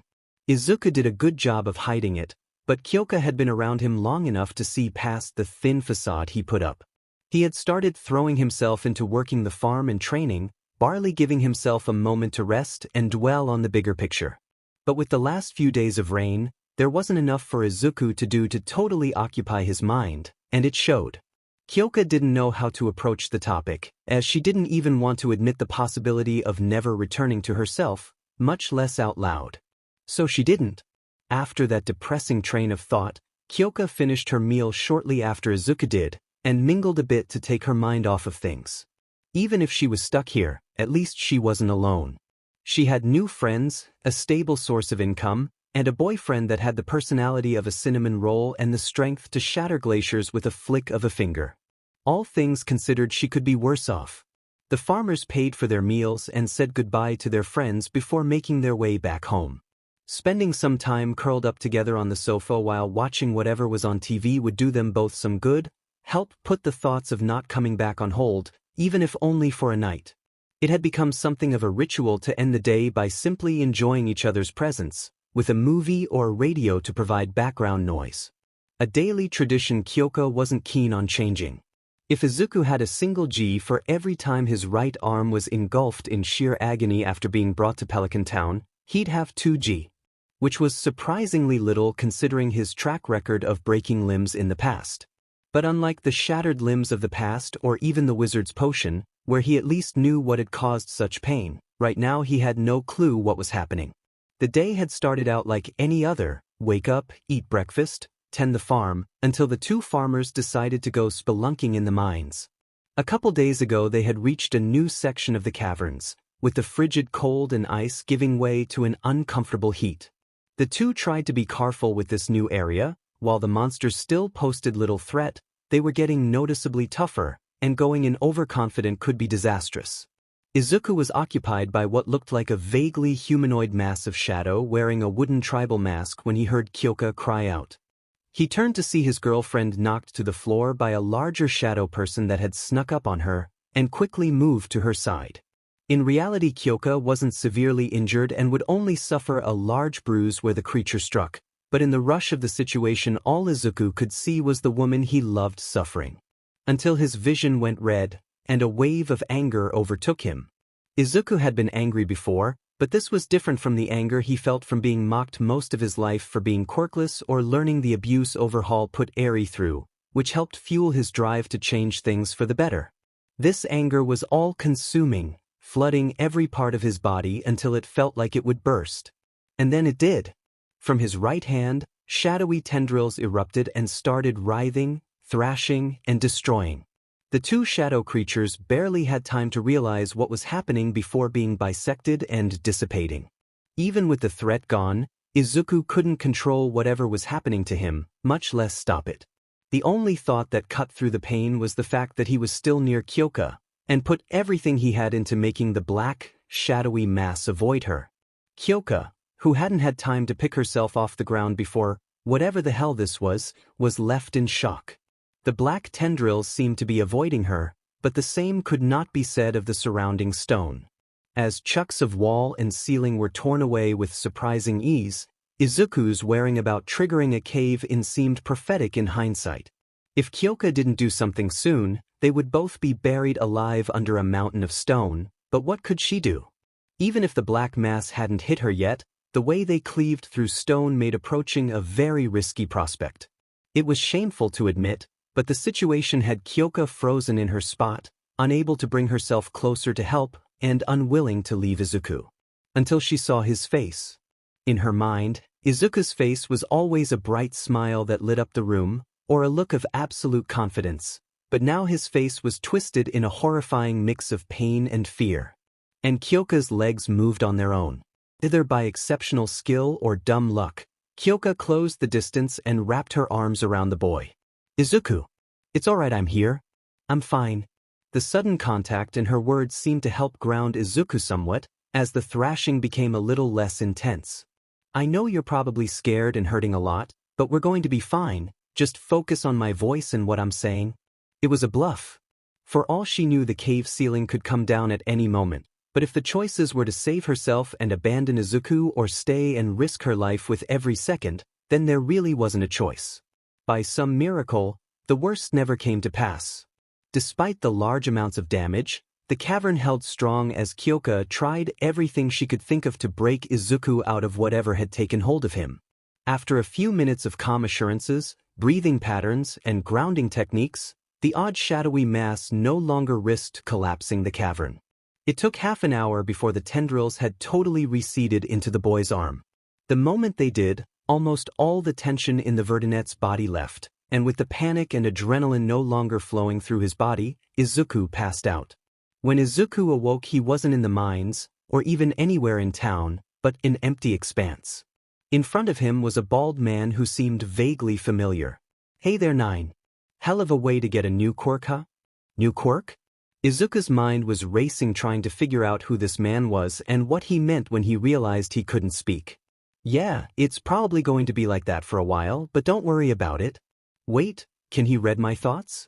Yeah, not hard to do when I'm in your head after all. Name's Banjo Daigoro, the 5th user of One for All.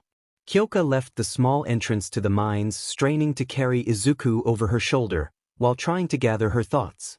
While she may not have even completed her first year of hero schooling, the repeated villain attacks on Class 1A meant that Kyoka had become accustomed to life-or-death situations. After overcoming the initial shock that had her rooted to the ground, it was easy to push back her worries to the back of her mind for later. But it was later, and right now it felt like no amount of experience would help her get used to what came after a crisis like this.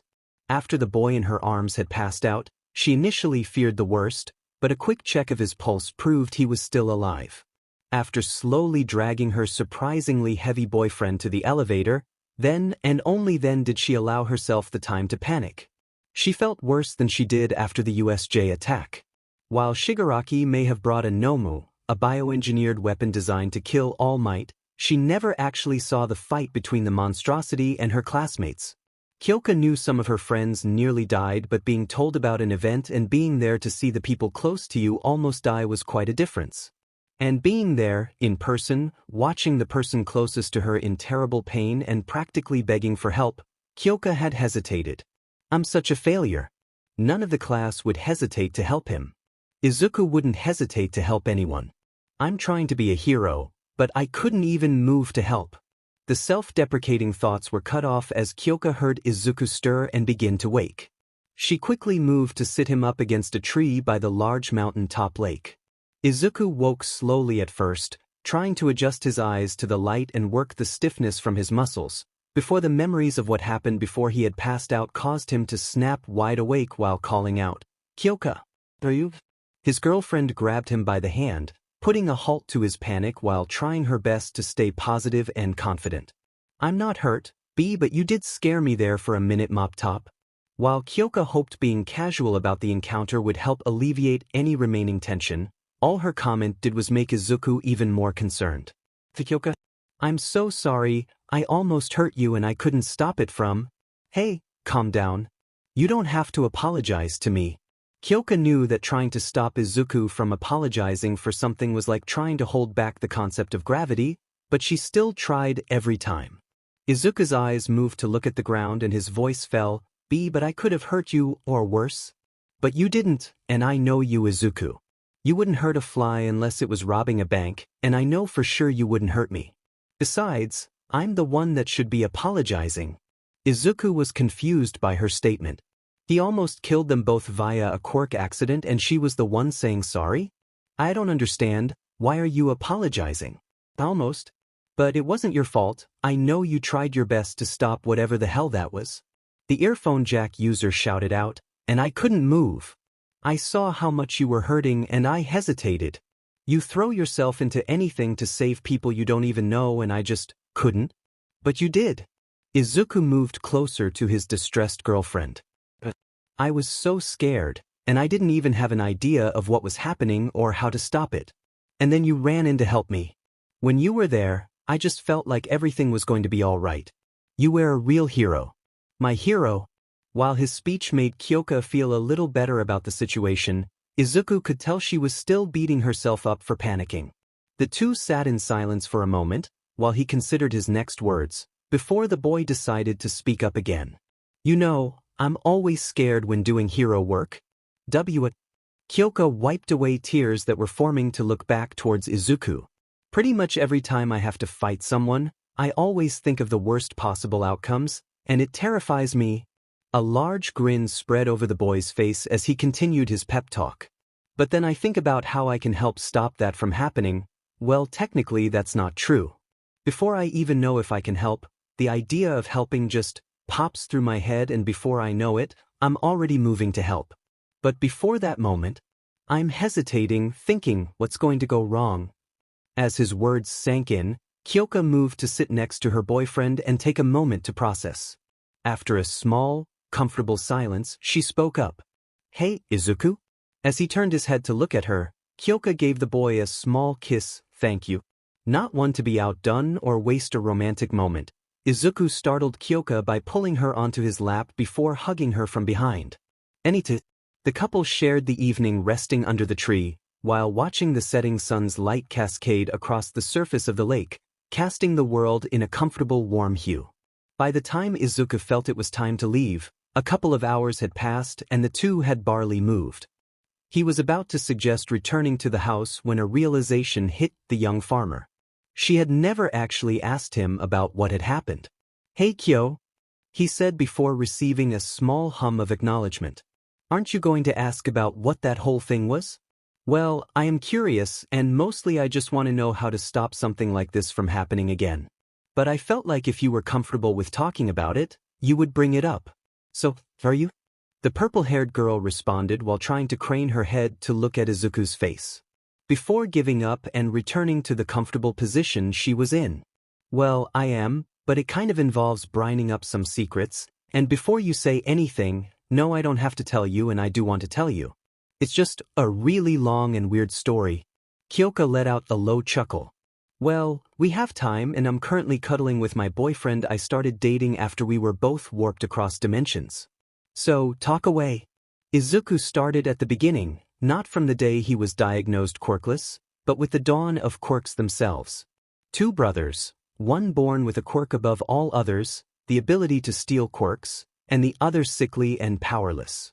How out of love, pity, a desire for control, or any other unfathomable reason the elder brother gave a quirk to the younger, a simple quirk that stockpiles power. But his brother wasn't quirkless. Unlike the elder, he couldn't take quirks, but he could still give his own away. Seemingly useless, but with the addition of another quirk, the two fused into something greater. A quirk that could store energy and pass it one to another, to carry the torch and build it brighter and brighter. The dual quirk was named One for All, the antithesis of its creator quirk, All for One. Eventually the younger brother opposed cruel actions of the elder and fought against him and his criminal empire. He was killed for his efforts, but not before passing One for All on. His successor fought the elder brother and met a similar fate. It wasn't until the eighth holder, the symbol of peace, All Might fought and won, but not without great cost. The older brother is only known by the name of his quirk, All for One. He was the villain that All Might fought at Kamino. Kyoka let that information sink in for a moment. So, I'm guessing since you know this whole secret story, you weren't really a late bloomer? A soft no left Izuku's lips. Kyoka responded after a short moment. Thank you for trusting me with this. For what my opinion's worth, I think All Might made the best choice of his life when he chose you. The words were worth a lot to Izuku, as he held her opinion in high regard. While he never thought Kyoka would look down on him for being quirkless, hearing her words out loud made his heart feel lighter. What happened back in the mines though, well, even though Izuku had just been told his next words were true, even he had a hard time believing the situation would get stranger. As it turns out, One for All was still growing in a way. It's hit some sort of critical mass recently. The quirk doesn't just store and pass on power, but a lot of the previous holders. Their strength, their memories, and even their quirks. This stunned Kyoka silent for a second. So that whole inky black shadow tendrils thing was one of the previous holder's quirks. The fifth one to be specific, Black Whip. I only met Banjo Daigoro, but he says soon I'll meet all of the other holders and get their quirks. Kyoka felt it was a bit ironic, the quirkless boy now in possession of multiple quirk, but she didn't point it out, instead opting to question further. So, how many will you get? And do you know what they will be? Well, including the super strength, I'll have 7. All Might told me his mentor had a floating quirk powered up to allow full flight, but as for the rest, no idea. Daigoro only said that I'll be seeing Nana soon. Kyoka wanted to find out more and ask more and more, to the point she began to think Izuku was rubbing off on her. She pushed those questions to the side, however. Both farmers were feeling worn out and emotionally exhausted after such a day. I've got nearly 100 different things to ask you right now, but I think I'll save it for later. I just want to enjoy the rest of the evening. Do you want to head back to the house now? Nah, Kyoka felt too comfortable in her current position to try and leave it. Not right now. The revelation that her boyfriend was not only born 100% bona fide quirkless, but also chosen by the greatest hero in Japan's history to take his quirk and legacy and would be getting all the quirks of the previous users actually changed very little in Kyoka's day-to-day routine. She still woke up and tended to whatever chores needed to be done. The two farmers still worked to provide whatever assortment of items the little Junimos asked for, why they needed construction materials, smelted metal or gold coins would forever be a mystery, and the couple still hung out with their friends. All that really changed was Izuku's training regimen. While he still did physical training with Alex on the beach, he now dedicated half of his quirk training time to increasing his max percentage of One for All, and the other half to the newly acquired Black Whip. While improvement of One for All was steady, albeit slow, progress on the new quirk was practically null. Black Whip was fueled by anger, and the added power from One for All could make the quirk lash out unpredictably. For the first few days, Izuku couldn't make any progress. It was hard for him to muster up the anger needed to bring the quirk out without pumping too much to keep control. After the third full day of training Black Whip to no results, Izuku was feeling dejected. One for All was a much different beast to tame. Sure, it broke his bones when he first got it, but this new quirk felt like it was fighting him at every step of the way.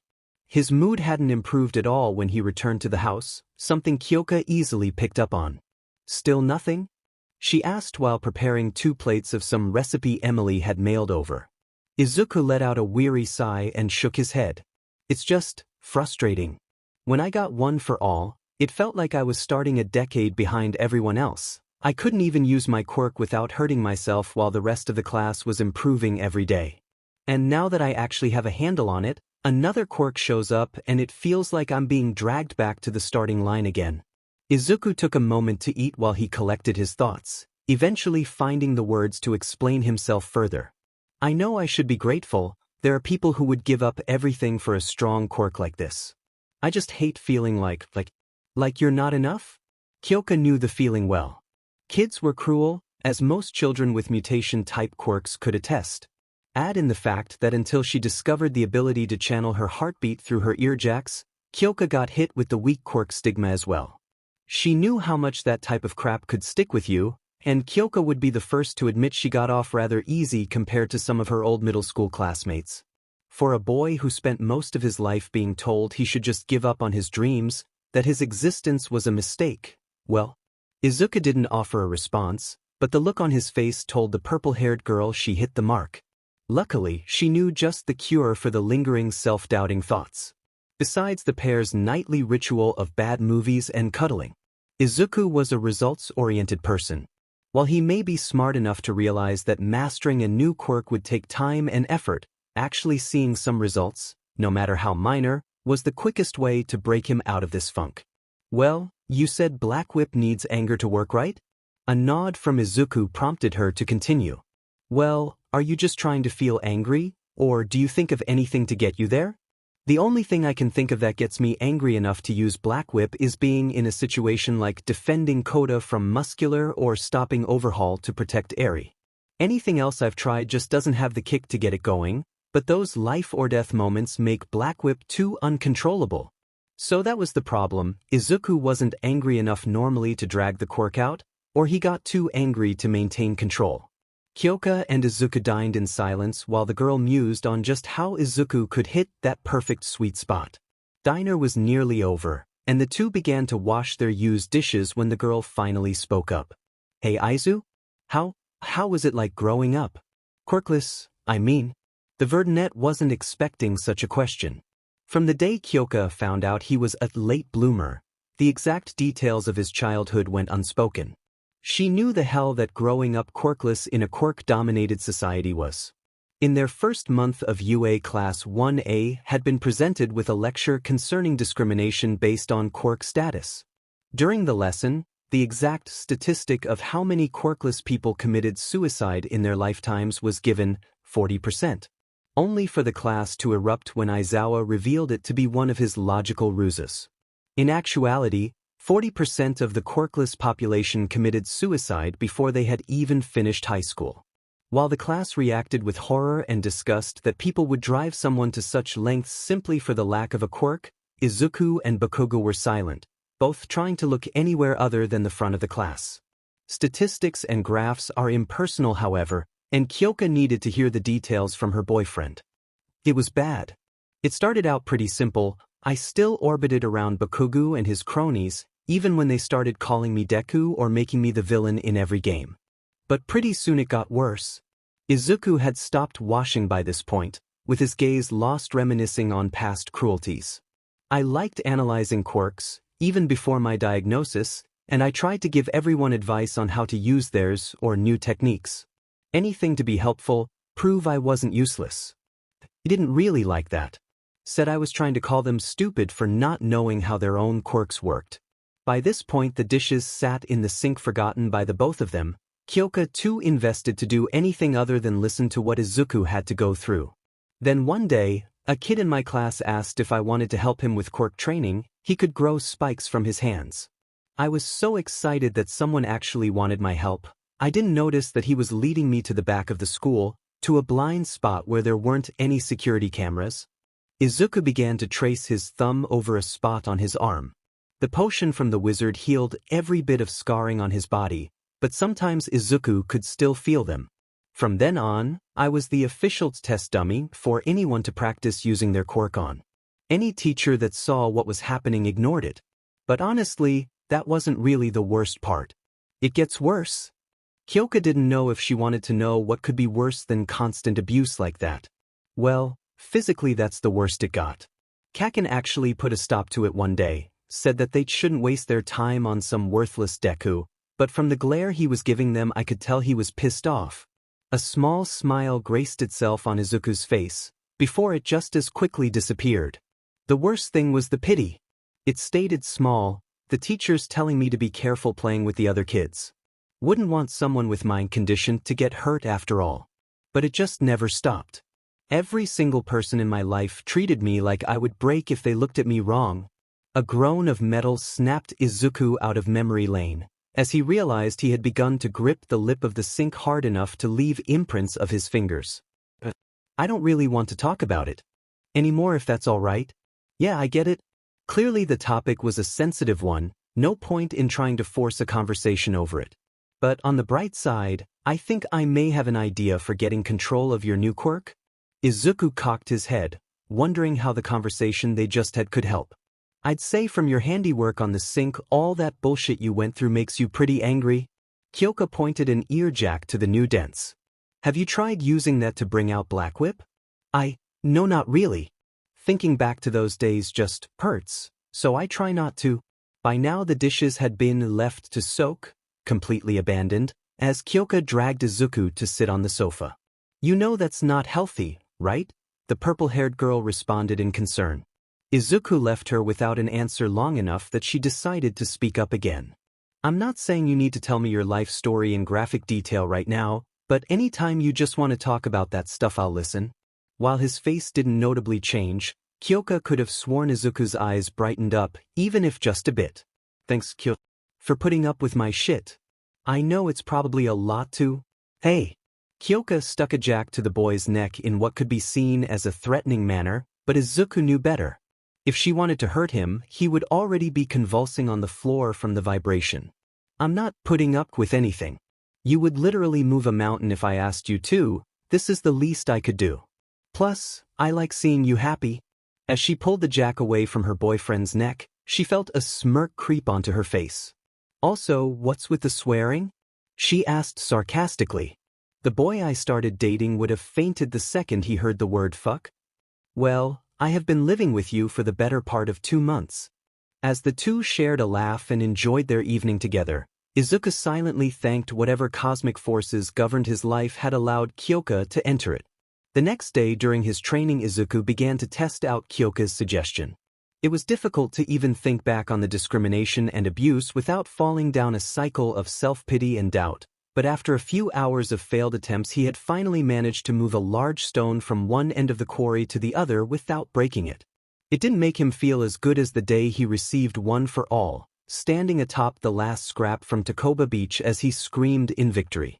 But it felt damn close. Kyoka! It's so good to see you.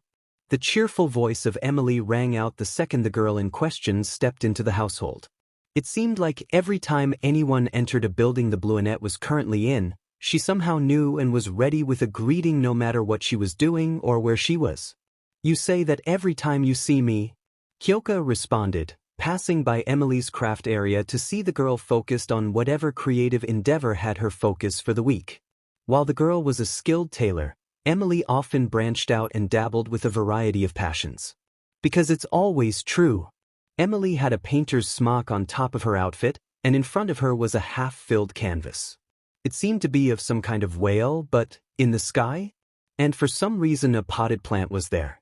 Attributing such a scene to Emily just being Emily, Kyoka placed the basket she was carrying down next to a sewing machine. The sheep are old enough to be sheared now, so I brought you some wool. Emily had asked for some if the two farmers ever started to raise sheep, offering to use any excess fabric she made for new clothes. Taking care to clean her hands of any paint and removing the stained smock, Emily moved to inspect the gift. Thank you so much, I hope it wasn't too much trouble.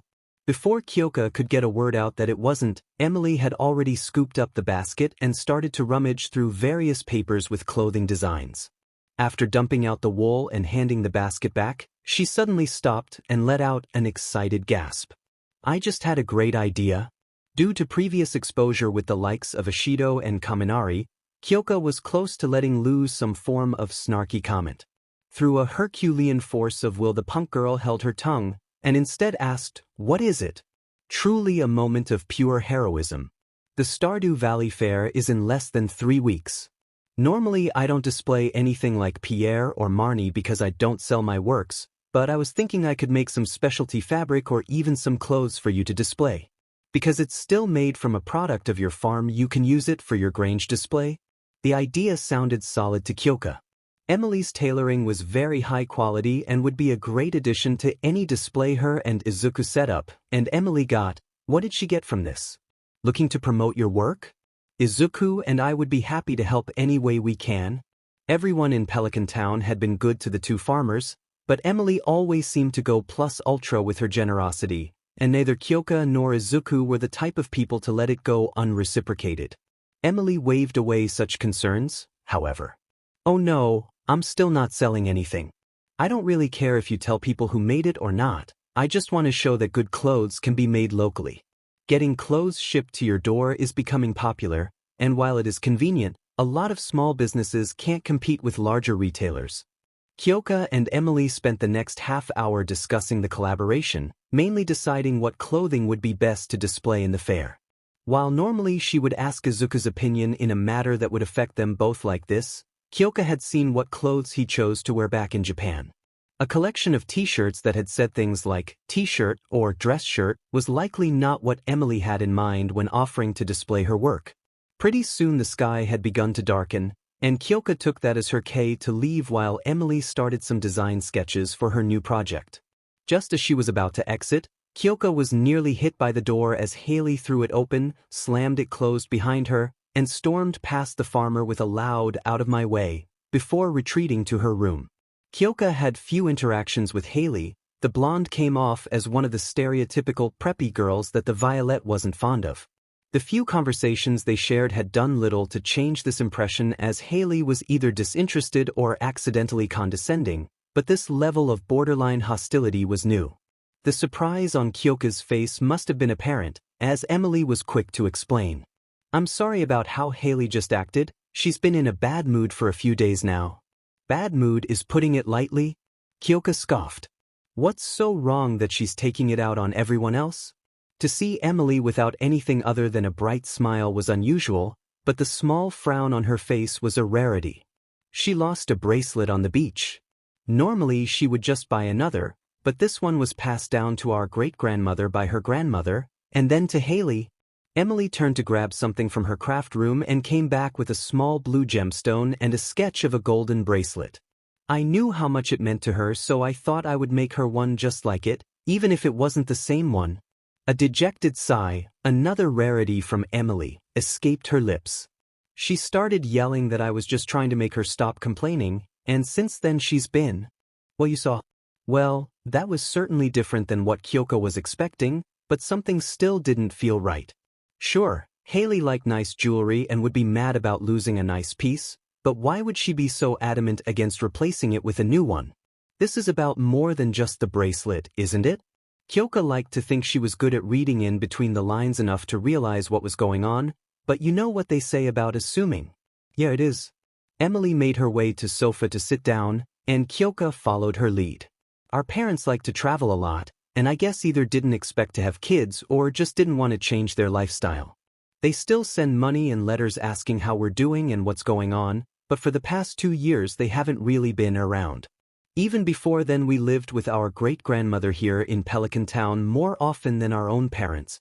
Kyoka could relate to the feeling even if only slightly. Her parents always made time for her, but their lives as musicians meant that there would occasionally be stretches of time where she would stay with family friends. Only in the past few years did the pair decide Kyoka was old enough to come along, but even then, it was far from any sort of vacation, as the effort they put into their concerts left little time for shared activities. Haley used to really like it here, always finding new things for her photography. A little while before our parents left to travel, our great-grandmother passed, and Haley started to lash out, kind of similar to how she is now. I guess losing the bracelet Grandma gave her is dragging up some bad memories. "I'm sorry to hear that." Kyoka didn't have anything else to say in the face of such a story. "I hope Haley starts feeling better soon. Thank you for the concern. I know Haley and she'll bounce back from this. Even if she doesn't show it, I know she would appreciate the concern." With no more to talk about and the evening fast approaching, Kyoka left the household and made her way to the nearby bench in front of the saloon. She first wrote off Haley's mood as just some bratty tantrum, but now with the full story she felt like a bitch for assuming as such. Practically anyone would lash out after losing something with that much sentimental value, and even if well-meaning, Emily's attempts to replace it could easily be seen in the wrong light. But what could she do about it? She can't just offer some bog-standard platitudes, and clearly replacement wasn't an option. It's not like Kyoka could just turn an entire beach over to find a single bracelet that might not be there anymore. Right? Kyoka took a look at the time. Izuku would be killing 2 birds with 1 stone by using Black Whip to try and catch some fish in the evening, both to practice catching something small and fast without crushing it, and to catch a few fish that only came out late in the day to finish a bundle for the Junimos. Again, she didn't know why they needed fish at all. She had a few hours to kill, and Izuku was always saying it was a hero's job to help even when no one asked them to. After making up her mind and leaping off the bench to her feet, Kyoka marched herself down to the beach. She had a bracelet to find. Most festival days had Izuku and Kyoka waking up and starting their day with a small sense of urgency. The events so far began fairly early in the day, and the two could not afford to take it slow if they wished to arrive when the festivities opened. Or more accurately, Izuku said they should hurry while Kyoka was fine being an hour or 2 late. Unlike most festival days, there was no urgency in the farmers, as today was the dance of the moonlight jellies, the last day of summer, and the festival would be held on the beach from 10 p.m. to midnight. After placing the last of the harvest to be shipped out, feeding the animals, and clearing out the fields to be ready for new crops, the pair was left with little to do. Pierre wouldn't sell seeds for the fall season until tomorrow, for some reason, And beyond preparing some more fertilizer, there was nothing more to do on the farm. Izuku was unused to such a large amount of free time with nothing to occupy it. Even before his admittance into UA, any time to himself was dedicated to mostly to hero analysis or learning how to do tasks around the house to better help his mother. Even after the move into the dorms, he often found himself training or studying. Kyoka thought it was pretty funny, and a bit depressing, that she had to teach the boy how to do something with his time other than training, but was up to the challenge, nevertheless. After a lot of new albums, a good movie and its terrible sequel, some junk food, and 8 hours later, the two found themselves walking to the beach eager to see the natural phenomenon. Izuku had done his own research into the event, curious about the migrating jellyfish. Although the exact reason was still unknown, the jellyfish were attracted to lights. Every year on the last day of summer, the residents of Pelican Town would place paper lanterns to attract the jellyfish as they migrated to warmer waters for the fall and winter, which would cause the ocean to softly glow from the bioluminescence. As the pair arrived at the beach, they saw most of the town had already arrived. Kyoka waved to Emily and Haley, the latter of the two wearing an old, worn bracelet, while Izuku talked with Demetrius, the only town member more excited for the event than Izuku, about migration patterns, average swarm sizes, and other nerd stuff, to quote Kyoka. As Lewis sent out a boat with a lantern meant to attract the traveling swarm of jellyfish, Izuku and Kyoka found a section of the pier secluded enough for their tastes to watch the event together. For a while, the two feared that something was amiss.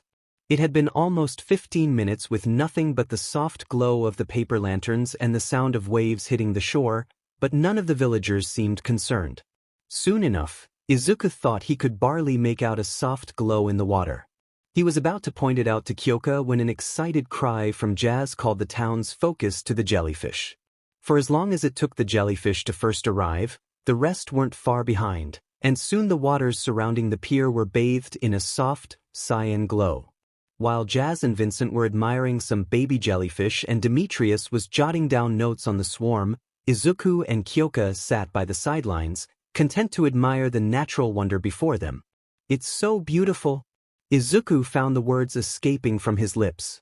A quiet hum from Kyoka signaled that she agreed. "Hard to believe it's been 2 months," the girl said. With the close proximity, Kyoka practically felt Izuku tense up. It was subtle, anyone watching probably wouldn't be able to tell, but she knew Izuku was stressing out about something. Why, 2 months, was the only thing he managed to get out before his own words failed him. After a period of silence, Izuku managed to force out a question he had been dreading to ask for a while. "Kyo, do you think we'll actually be going back to Japan?" The words felt like sandpaper leaving his throat. He had done everything in his power to remain optimistic about their situation. How any day now, the two would find themselves back home, surrounded by worried classmates and their absence remembered only as a strange story to tell the press during interviews. But it had been 2 months. Izuku knew quirks, and he had never heard of one with a temporary effect lasting more than a week. "I don't know."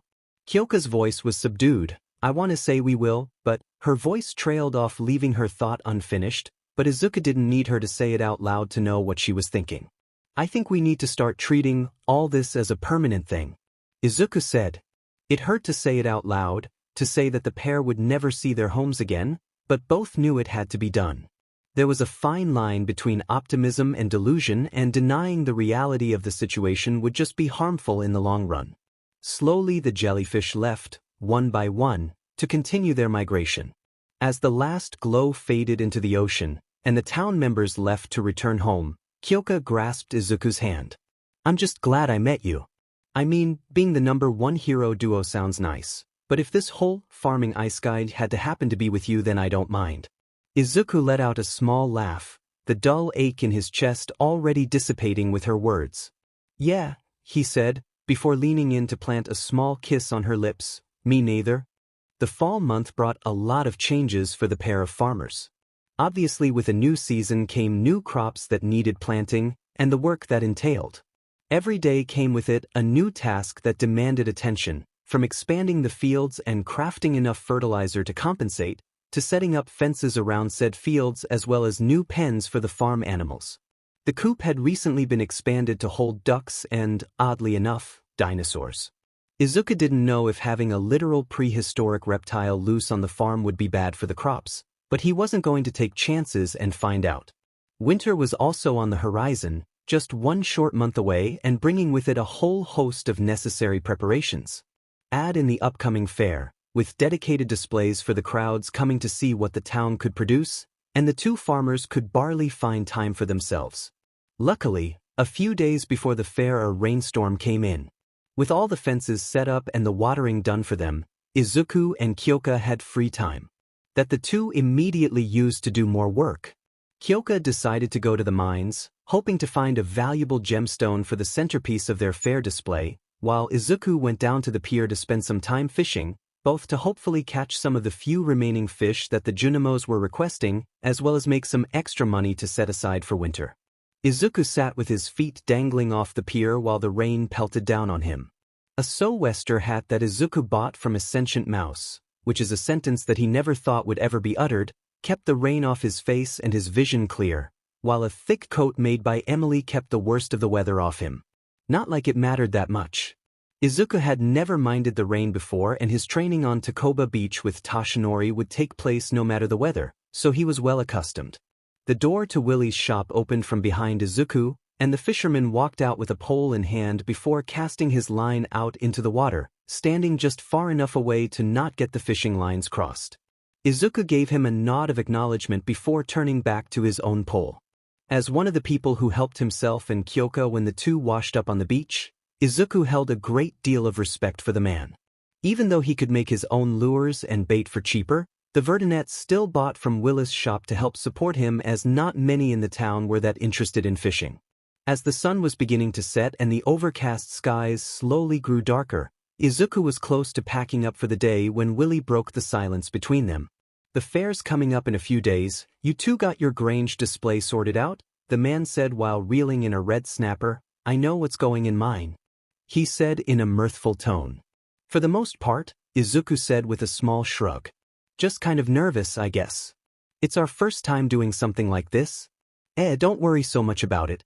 Lewis likes to make a whole spectacle with the displays, giving them scores and prizes, but as long as you're proud of what you're showing, that's all that matters." Willie recast his line before letting out a laugh. "Course I might be saying that because I've never placed higher than third in those things. I get the feeling Lewis doesn't like the smell of fresh fish." The two kept up the small talk for a little while longer, but eventually Izuku took his leave and made his way back home, all the while thinking on the fisherman's advice. The notion of some form of competition sent him scrambling to put in as much effort as he could in order to make a good impression, but was it really necessary? Sure, he would like to win, but this wasn't the sports festival.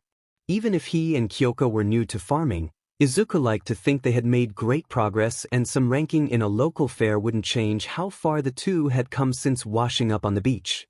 Regardless of what anyone else thought, he could be proud of that. "This is a lot more people than I was expecting." Kyoka found herself agreeing with Izuku. The past festivals had been more akin to small gatherings due to the size of the town.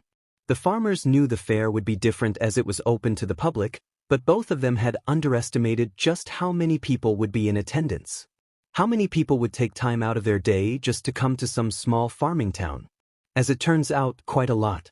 The small stone paths that made up Pelican town streets went nearly unseen as people pushed and shoved to get to the next game, shop, or display.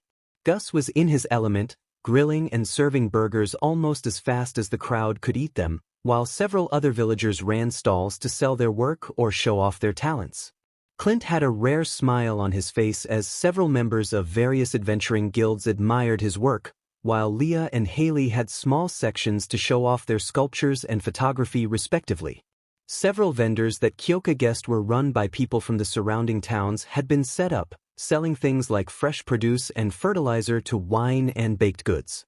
Even the sentient hat-selling mouse, Hat Mouse, had brought a tiny wooden wagon filled with various pieces of headwear and skirted around the crowd trying to sell his hats. While the size of the crowd was far from something like UA's Culture Festival, neither teen had expected such a turnout to what they thought would be a glorified farmer's market. The pair fought their way through the mass of people to get to the area set aside for the Grange displays. Only 3 other people would be setting up displays this year: Pierre, Marnie, and Willie. While anyone in town could theoretically participate, most of the town either didn't produce something to display or chose to forego the competition to run a stall like Clint and Leah. Is it just me, or is Pierre way too into this competition?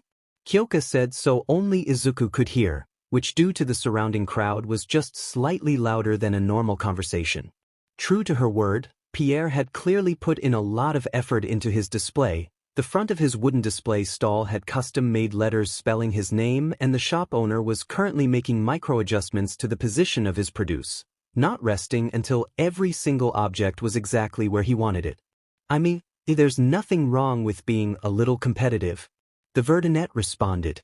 Truth be told, Izuku thought it was a bit much, but this clearly meant a lot to the man, and who was he to criticize that? Kyoka didn't seem to share his thoughts on the matter, however. I mean, there's going plus ultra, but then there's just too much. All you get for winning are some tokens you can spend at like one stall. Deciding it was not a good use of his time to argue against his girlfriend on a point he didn't even disagree with, Izuku instead turned to set up their own display. Emily had arrived the day before with a pair of outfits, only asking for the pair to place a small sign that said both outfits had been made with local resources and labor. The rest of the display was taken up mostly by some animal products and crops, and a few strange purple mushrooms the two found in the mines that Demetrius had told them were fairly valuable.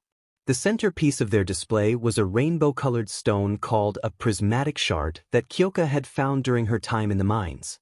Gunther, the curator of the town's museum, informed them of just how rare such a find was, and the two decided to donate the stone only after using it for the display. After organizing the stall in a way he guessed would be aesthetically pleasing, Izuku took a moment to look at what Marnie and Willie brought. Marnie's display was filled with animal products, as expected of a rancher, with eggs, bundles of cloth, and jugs of milk surrounding an oversized cheese wheel, while Willie had several boxes of specialty bait and lures as well as several large fish, including the red snapper Izuku had seen him catch before. Neither of the two seemed to be as concerned with winning the little competition as Pierre, but both were clearly proud to show the results of their efforts. Well, it looks like you two have had a productive year. Louis' voice called out from behind the pair. The mayor took a moment to look over the 4 displays, cringing for a moment as the fragrance from Willie's stall hit his nose, before turning back to the farmers. I must say, I didn't expect such a showing for your first fair, but I guess many hands make for light work. I'm sure old Gregory is resting well with you two running the farm. The pair basked in the unexpected praise for a moment, before Izuku spoke up. Well, what happens now? How long does it take to judge the displays? It doesn't take long at all, but as for now I'd say you two have earned a break, so just enjoy the fair. Kyoka started to voice her concerns over leaving the display unattended, especially with a valuable gemstone front and center, but Louis assuaged her concerns. We haven't had a problem with someone trying to steal from the displays for quite a while, and I always stay close to make sure no one tries. Plus, I got Marlin ready to help out if someone causes trouble. Louis motioned to the head of the local Adventurers Guild, Marlin. The man had long since gone gray and was sporting an eye patch, but Izuku and Kyoka knew the man was dangerous enough that they felt sorry for anyone that tried to steal with him around. With their fears of theft dissuaded, the couple toured the fairgrounds. By now a portion of the crowd was moving to the dining area near the fountain to get an early lunch, so the two had a much easier time of moving through the crowd.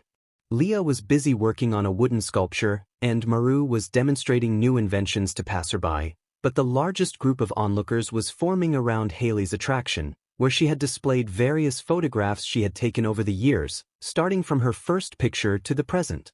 Neither teen knew that much about photography, but the improvement in Haley's skill was obvious to see. Emily was helping her sister with her stall, but this mainly boiled down to offering homemade snacks and gossiping about her and Haley's childhoods. After visiting their friends, Kyoka and Izuku spent some time playing the overpriced fair games. The prizes all being star tokens to turn in at a vendor did prevent Izuku from getting his girlfriend a large stuffed animal after a display of skill, as is tradition. Seeing the man running the strength tester falter with his strongman persona after Izuku launched the puck so hard it nearly took the bell off was a good substitute, however. I didn't take you for a show-off green. Using your quirk to just impress your date at a fair? How daring! The violet said with a smirk. I mean, who can blame me for wanting to impress a girl as great as you dork? But I didn't use my quirk though. Izuku corrected. Oh, color me impressed then. The information was surprising even to her. He's a lot stronger without his quirk than I gave him credit for. While Kyoka had seen his body before, seeing Izuku's strength in such a display gave her some scandalous thoughts of her boyfriend's physique. Fuck, that's hot. The crowd around Gus had thinned while the pair enjoyed the festivities, so the two took the chance to grab some lunch. All the food on offer was complimentary for the event, so nothing was stopping either teen from eating their fill. Kyoka had just finished her second burger when Izuku went in for a sixth, his appetite a consequence of the heightened protein intake needed to fuel his quirk-enhanced muscles. Kyoka took it upon herself to stop Izuku from becoming a one-man cheeseburger apocalypse and dragged him off to see the various shops set up near the river. Most of the vendors didn't have anything that interested either farmer, no point in buying fresh produce when it's your job to grow it after all, but there were a few knickknacks that caught their attention. Kyoka bought a small, hand-carved rabbit for Izuku, explaining that his first costume always looked like a green bunny and the image was hard to separate from him, while Izuku bought the girl some new guitar picks. Izuku was busy purchasing some jerky made out of animals Kyoka didn't even know could be made into jerky when something caught her eye. Rasmodius, already an odd sight due to his rare attendance to town events, was having a conversation with a woman who looked like a stereotypical fortune teller, crystal ball included. After following his girlfriend's gaze to the tent and noticing the wizard, Izuku chimed in. Do you think they know each other?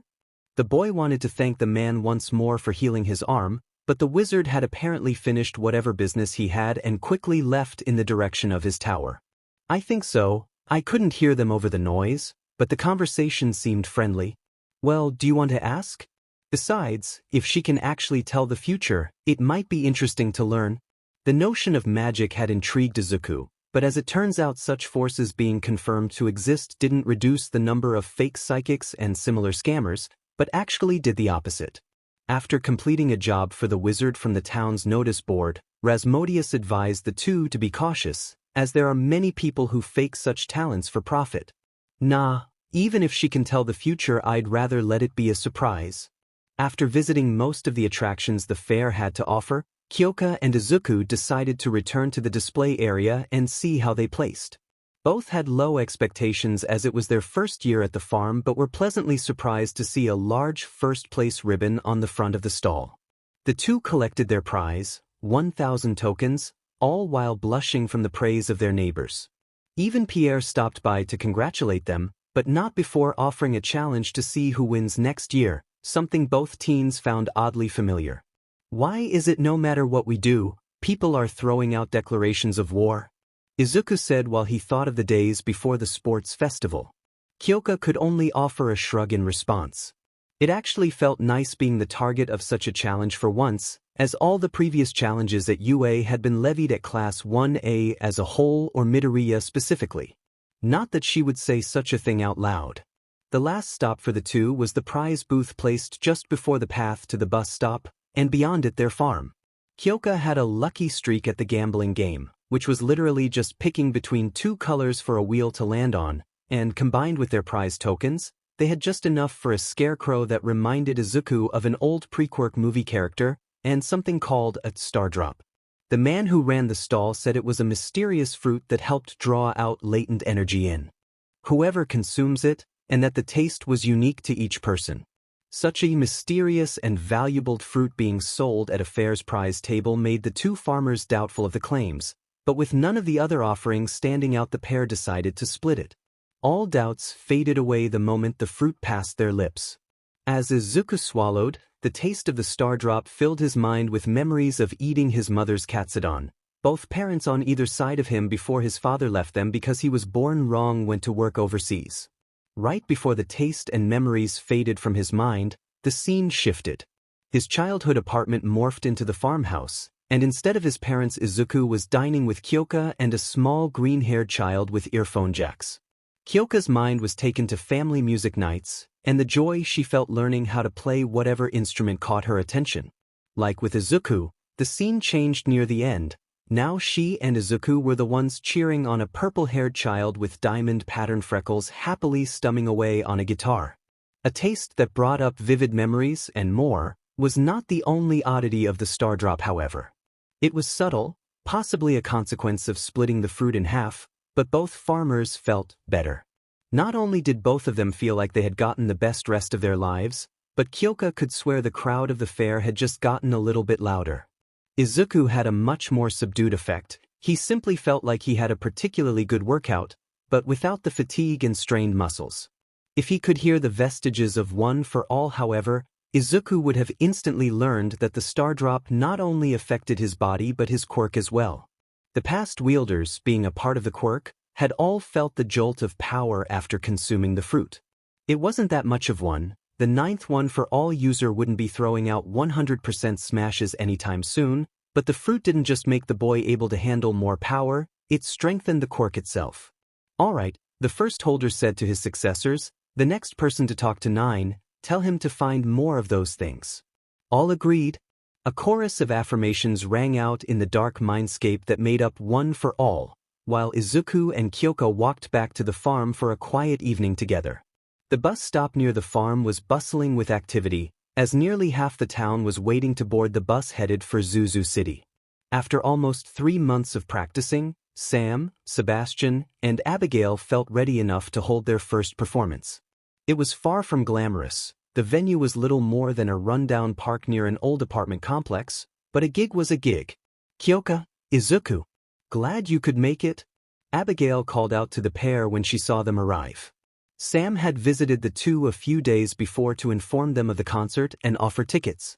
While neither farmer would be performing on stage, the trio treated both Kyoka and Izuku as honorary members for helping the band find its style. Wouldn't miss it, the Violet said as she neared the bus. Besides, we live literally a stone's throw away. We could hear you guys from the front door. She continued while pointing a jack to the roof of the farmhouse, still visible over the tree line.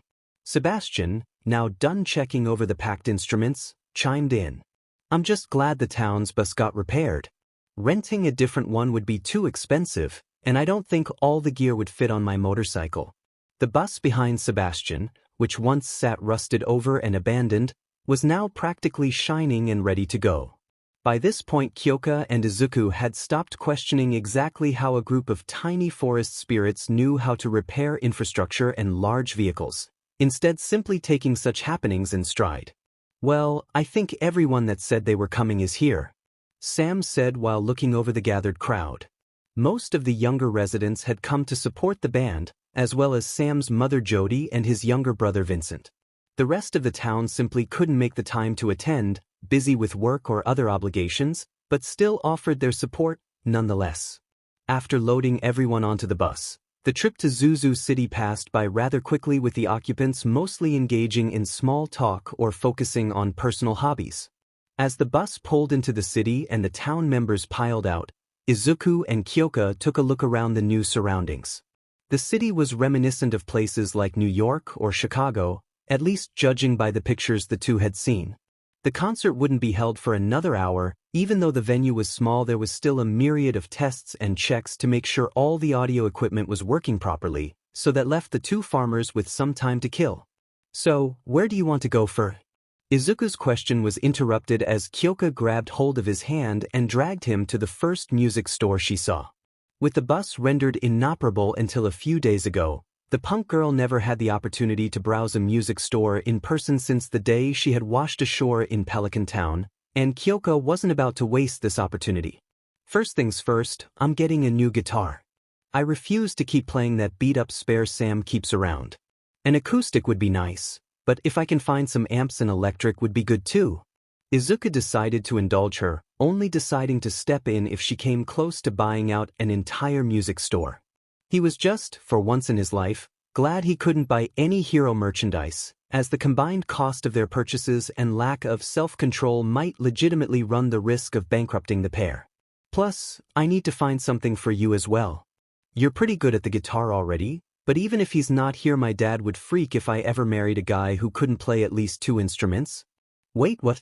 And nothing. The now blushing girl quickly tried to cover up her slip of the tongue. Izuku let the matter go, too embarrassed to push it further. Even if the two were a lot more comfortable showing their relationship publicly, the prospect of marriage was still a bit much for two 16-year-olds. Why don't we check out that music store? Izuku attempted to distract from the awkward moment. Then we can get something to eat before the concert. After making their purchases, an acoustic guitar and an electric keyboard, and arranging them to be shipped to the farmhouse, the couple searched for a place to eat. To Izuku's dismay, he was unable to find a spot that served anything even remotely close to Katsudon, and the two settled on a small hole-in-the-wall pizza place near the concert venue. By the time the pair had arrived at the concert grounds, it was almost time for the band to perform. All of the town members had arrived by this point, and a few people were left trickling in to hear the new band. Sam stepped in front of the microphone to address the small but passionate audience. Hello Zuzu City. The cheers he received eroded the nervousness Sam felt, and after a quick glance to his bandmates, he spoke out to the excited crowd once more. We're from Pelican Town, and this is our first gig. So, I hope you all enjoy the debut of our band, Deep Dope. As the trio started to play their first song, Izuku turned to inspect his girlfriend's face, but Kyoka seemed adamant in avoiding his gaze. Really, Kyo? He asked. I don't know what you're talking about, she said, knowing full well what he was talking about. So, 3 of our friends formed a band and just so happened to name themselves after your favorite band, despite having no way to even know of them? Kyoka finally turned to face him. Hey, I didn't make them choose anything, I just threw out the name and they liked it, she confessed before turning the tables on her boyfriend. And besides, I know if you could be a hero here, then you would name yourself after All Might. No one is as much of a fanboy as you are. Izuku tried to form a rebuttal but was cut off by Kyoka pointing an earphone jack inches from his face. Don't even try to lie about it, we both know you would. Izuku chuckled a bit to himself while rubbing the back of his head. I mean, you're probably right. The concert went well, and the Neo Deep Dope had the audience cheering and dancing for nearly the entirety of their set. After selling out of demo tapes, the band packed up and head back to the bus to find all the town members who came out in support waiting to congratulate them for a successful concert. After a ride back to town, Jody forced every member of the band into a group photo to commemorate her little rock star having his big debut. As Kyoka and Izuku looked on at the scene, the rocker girl was just thankful she could help her new friends to pursue their passion. The fact that she may soon be able to buy Deep Dope merchandise again was just a bonus. The winter was becoming one of Izuku's favorite months. Back in Mizudafu, infrastructure needed to be kept free of obstruction, and the city had several people with suitable quirks ready to clear away any snowfall at a moment's notice. Izuku's quirkless background kept him isolated for most of his childhood as well, so the last time he could remember participating in an activity like snowball fights or sledding was before his diagnosis, well more than a decade ago. With the weather preventing crop growth, the two farmers found themselves in a much more flexible position. They would still go spelunking into the mines or catch fish, but it's not like the lakes or caverns would be going anywhere, so the two could afford to work at their own pace. Such as Kyoka finding out that Izuku had not had a proper snow day in over a decade and deciding to put all their plans on hold to rectify such a travesty. They were not the only ones with such an idea, as when the two entered the forest, Kyoka immediately heard distant shouts and childish squeals. Venturing further into the woods, the farmers found Jazz and Vincent pelting each other with snowballs while Sam and Penny were busy making more ammunition for the children. Off to the side, safely out of conflict, Abigail and Sebastian worked together on creating a malformed snowman that reminded Izuku more of the earth beasts made by Pixie Bob than anything remotely humanoid.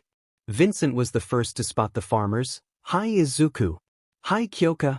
The boy called out before being pelted in the back of the head by Jazz while he was distracted. While Vincent returned his focus on the game, Izuku and Kyoka walked up to the other couple to inspect their handiwork. Hey guys, enjoying the weather?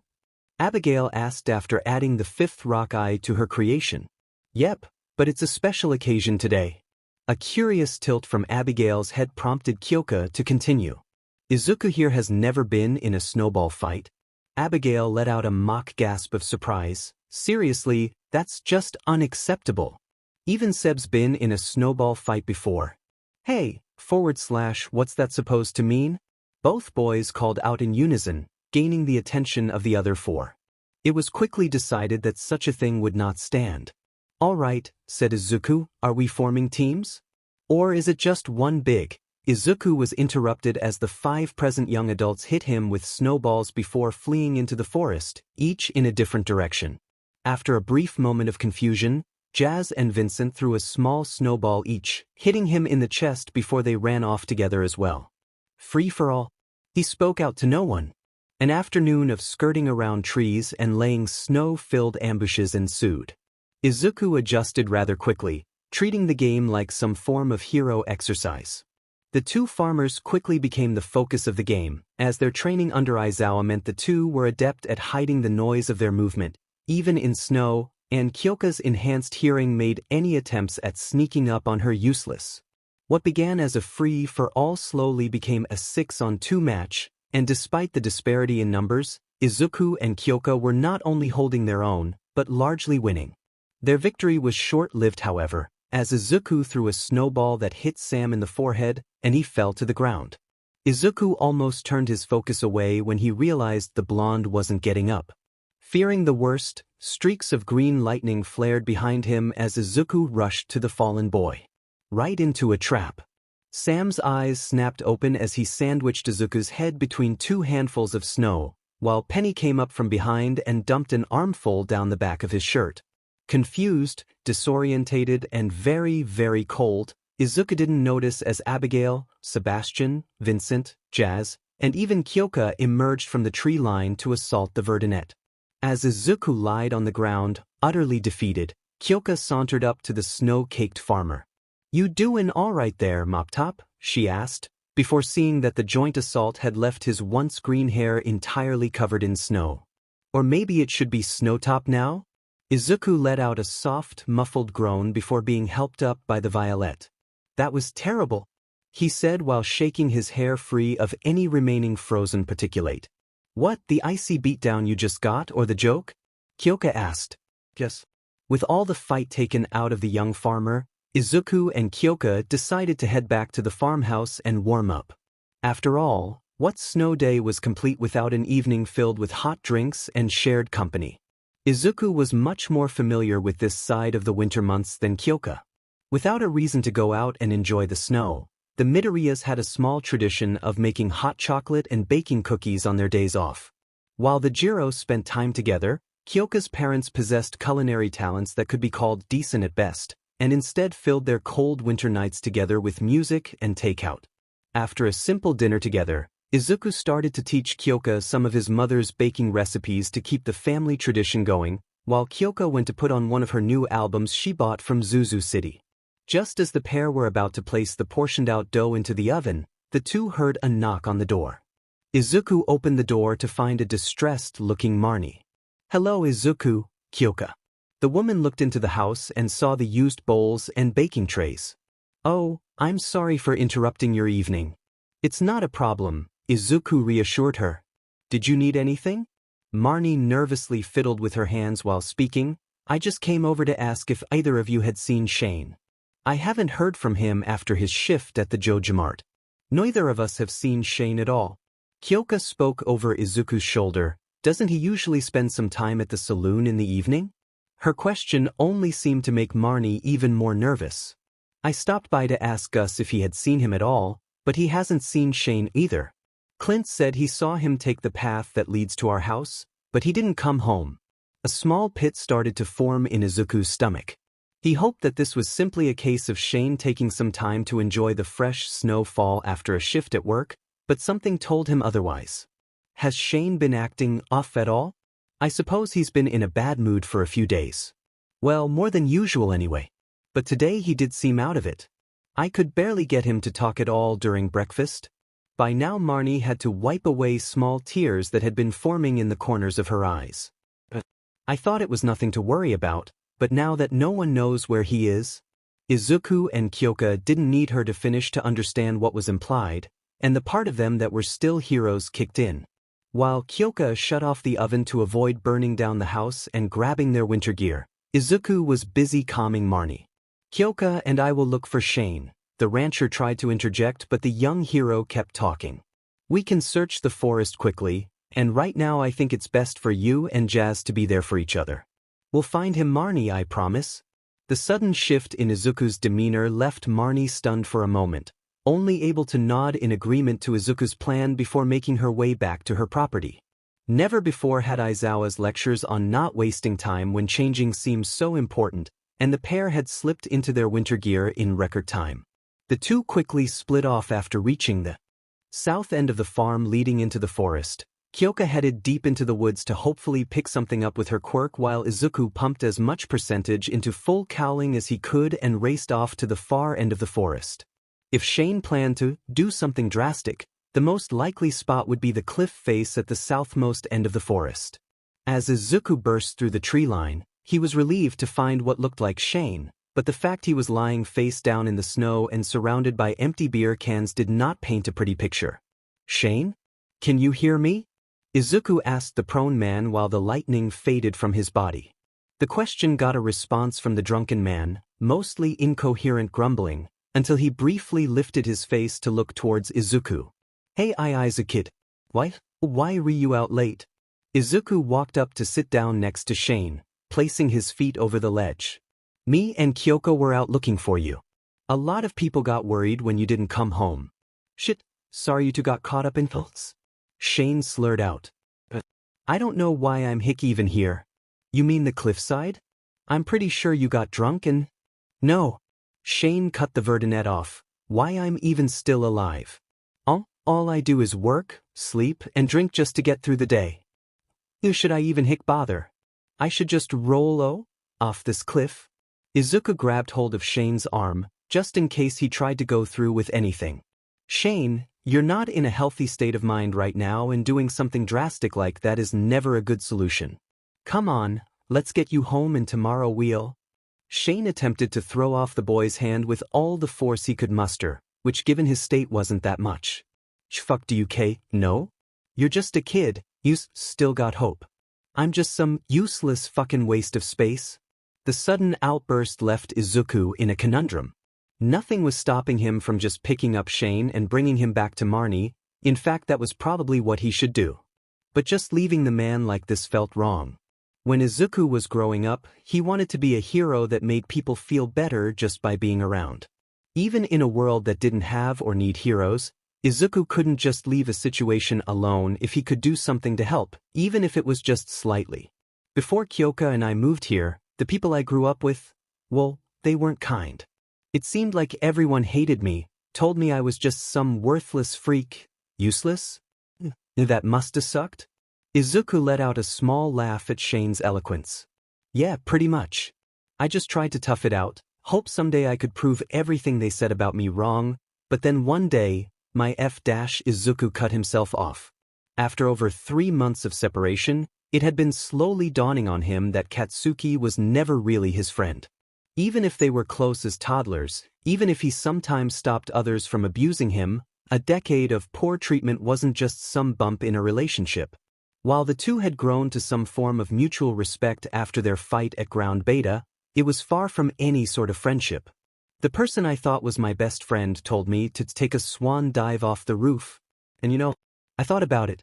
Only for a moment, and I decided I would never do something like that, but in that moment, going on just didn't seem that appealing. "Shit. I'm sorry I snapped at you."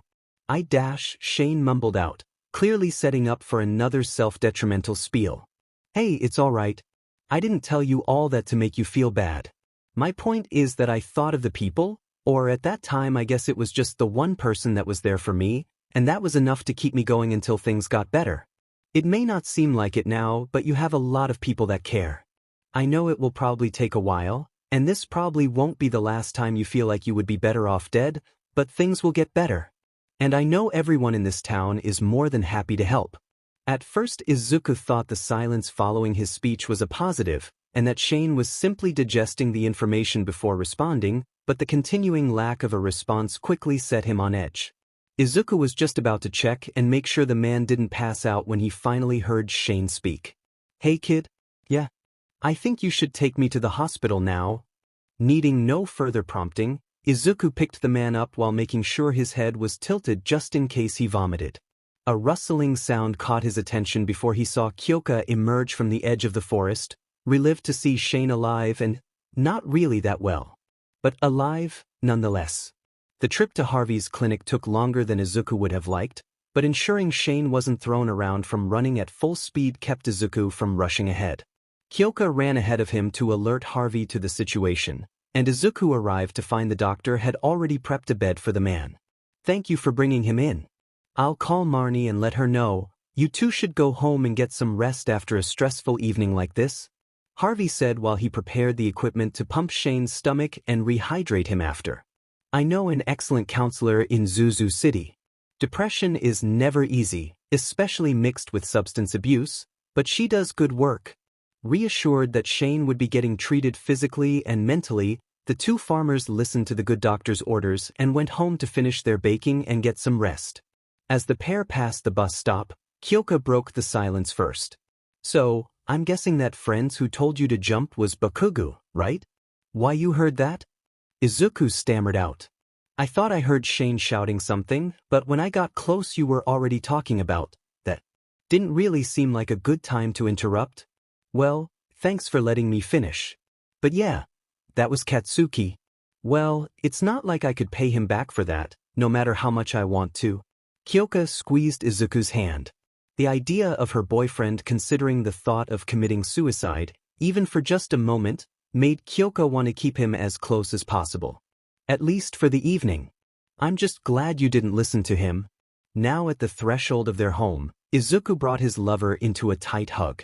Whether it was for himself or Kyoka, he wasn't really sure. Yeah, me too. As Izuku bid farewell to Gunther and closed the door behind him, he heard Kyoka speak from her position on the sofa. So what did he want? The farmer flopped back onto the sofa to continue where he left off on the pair's busy day filled with fuck all.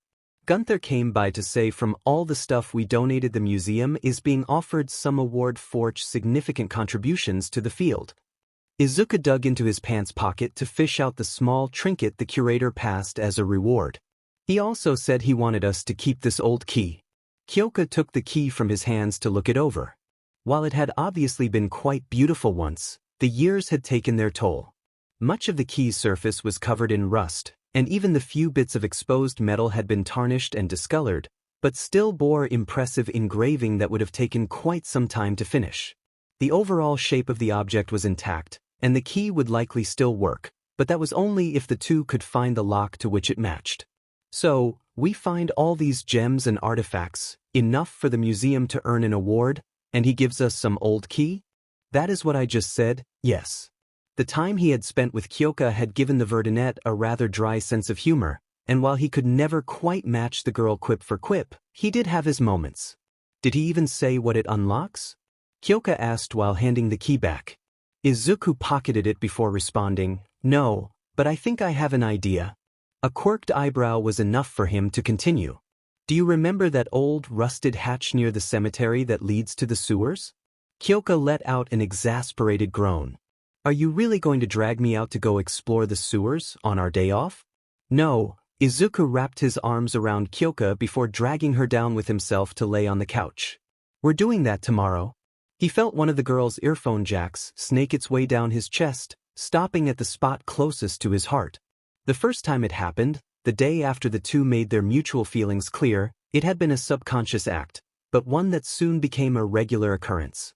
By now Kyoka actually had problems falling asleep unless she was listening to the steady, calming beat of her boyfriend's heart. Not that either of the two were complaining about it. Fine. The next day before the two ventured to the mines, hoping that this trip would be the one that would have them reach the bottom, the farmers took a detour to inspect the locked grate that blocked an old sewer tunnel. Normally Izuku wouldn't bother with entering the sewers and instead simply check if the key did in fact open the way up to sate his curiosity.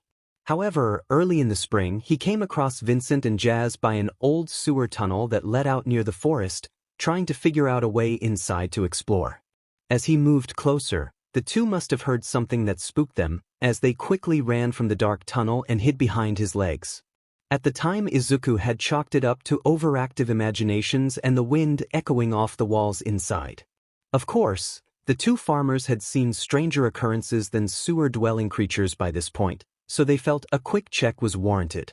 A soft click rang out as Izuku inserted and turned the key, and with a slight heave, at least slight for him, the rusted-over hinges squeaked and groaned as the grate was forced open. The smell was actually not that bad. It was still a sewer, and the scent could be described as anything but pleasant, but either this was a remarkably clean sewer or the two had a surprisingly high tolerance for foul stenches. As the two descended a ladder, instead of the expected pitch-black tunnels, they found the area lit up by wall-mounted lights. Izuku walked forward and turned to his left, facing the nearest light. It wasn't any form of lantern but what looked like a small, dim globe of pure light. Not only was something living down in the sewers, but it either had access to or used magic. As Izuku lost himself in thought trying to deduce just what exactly was going on, Kyoka saw a dark, vaguely humanoid mass peek around a corner. As her eyes adjusted to the light level, she realized it wasn't just shrouded in shadow, but entirely composed of shadows. The earphone jack user was quick to spring into action. "Get back," she shouted while shoving Izuku behind her and moving her jacks to be ready to strike. Even though this shadow person was smaller than the shadow brutes that dwelled in the mines, Kyoka wasn't about to take her chances.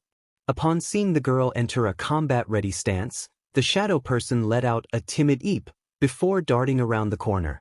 Out of all the things the two expected from the monster, from a sudden charge or strange magics, a yelp of fear and fleeing was far from top of the list. Both farmers were at a loss on what to do. Clearly it wasn't hostile like the shadow brutes, but trying to pursue might risk being attacked out of fear. Izuku took a few steps forward before speaking. "Hello there. I'm sorry if we scared you." There was a brief period of silence before a quiet voice was heard from around the corner. Are you going to hurt me?" Kyoka winced at the question and decided to try and reconcile with the monster. "No, we aren't. The shadow people we met in the mines attacked us on sight, so when I saw you, I jumped to conclusions." "Sorry." "It's all right, and I'm sorry for scaring you." The monster peeked his head out again, and seeing that the two farmers no longer looked hostile, stepped out from around the corner. Like his kin, the shadow person was entirely composed of a black mass that reminded the two of Dark Shadow, the sentient quirk of their classmate Tokoyami. The one in front of them was smaller and seemed to lack arms. "Hello, my name is Krobus. I'm a merchant of sorts. Mostly I just sell things I find to other monsters like myself, or sometimes the wizard, Rasmodius. But my shop is open to all." Izuku walked up and extended a hand, before realizing his mistake. Just as he was about to apologize, Krobus' body shifted, and part of his torso extended to meet the farmers. After a moment of shock, the boy recovered before speaking. "I'm Izuku, and this is Kyoka. We moved here recently." A spark of recognition flashed across Krobus' lack of eyes. "Oh, the wizard mentioned you two before. He said you were really friendly." With introductions out of the way, Kyoka moved closer to ask the shadow person some questions. "If you don't mind me asking, why are you living in the sewers?" "Well, for the most part my people don't really like humans, and humans tend to destroy things they don't understand." Another wince from the violet. "I wanted to experience more of the world than an underground cave, and the wizard was kind enough to help me set up a shop down here." "So, you moved out of an underground cave and into an underground sewer system?" asked a very confused Izuku. Krobus didn't seem to notice the farmer's bewilderment. "It gets so humid down here when it rains. It's great." Well, if it makes him happy, Izuku thought to himself. "We were just checking to make sure nothing dangerous was down here, but it was nice to meet you, Krobus." With no more reason to stick around, the two bid farewell to the shadowy merchant and promised to visit his store sometime in the future. The two made their way to the cave entrance that held the mines and took the elevator down to the lowest floor available. While the elevator car descended deep into the crust of the earth, Kyoka turned to her boyfriend. "Hey Izu," the boy turned his head to face her. "If we find more shadow people, can we not fight them?" The knowledge that the shadow people were in fact sentient gave the farmers incentive to avoid any unnecessary confrontation with the monsters. I was about to say we should probably avoid them if we can. As the elevator slowed to a halt and the doors opened, the two stepped out with new conviction and got to work. Izuku was practically vibrating from excitement during the short walk from the farmhouse to the town. After all, it wasn't Christmas every day. Well, to be more accurate, today was the feast of the Winter Star, but with the candy cane decorations, large pine trees adorned with ornaments and presents underneath, and a town-wide secret gift exchange, it was Christmas in all but name. The Midoriya duo had always held a rather small celebration on the 25th, a day full of Christmas-themed all-night specials ending in a large dinner and a few small gifts between the mother and son. The boy was always grateful for the time he got to spend with his mother, who was usually busy with her job as a nurse. He might not have received as many presents or gone on expensive trips over winter break like his more affluent peers, but he never minded that much. Especially now that I have someone like Kyoka to celebrate with, he thought while stealing a glance at the violet.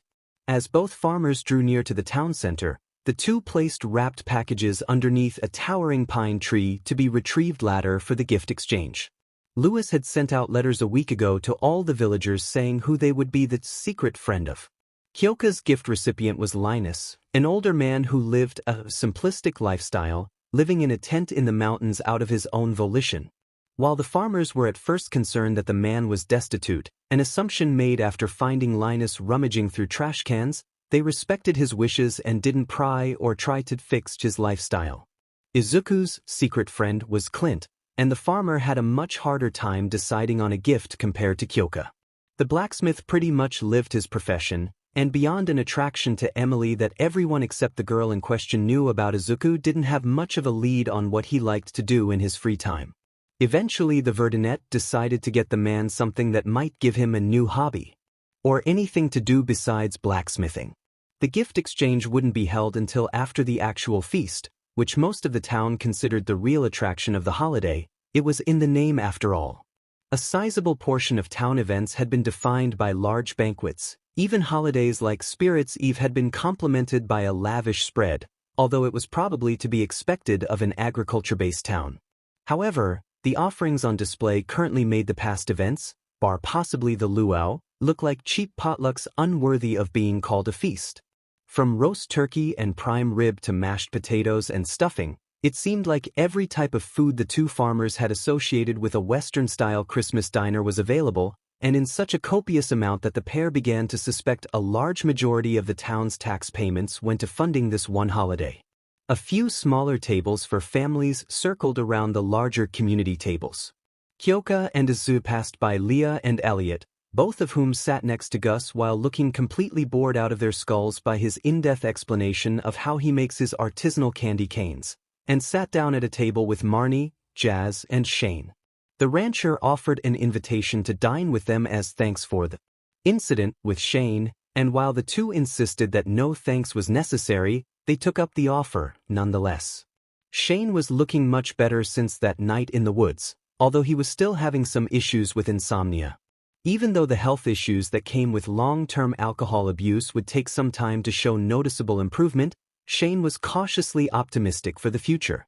The fact he now was able to spend the money that used to go towards alcohol on other things, like gifts for Jazz and Marnie, definitely helped motivate the man. After some pleasant small talk and the revelation that Shane not only was a surprisingly good ranch hand but had also somehow bred blue-colored chickens, the five went to work devouring the table full of food in front of them, not willing to let the meal go cold. After everyone had consumed their weight in turkey, stuffing, and non-alcoholic sparkling grape juice, Lewis announced the start of the secret gift exchange, and the two farmers split off to deliver their presents.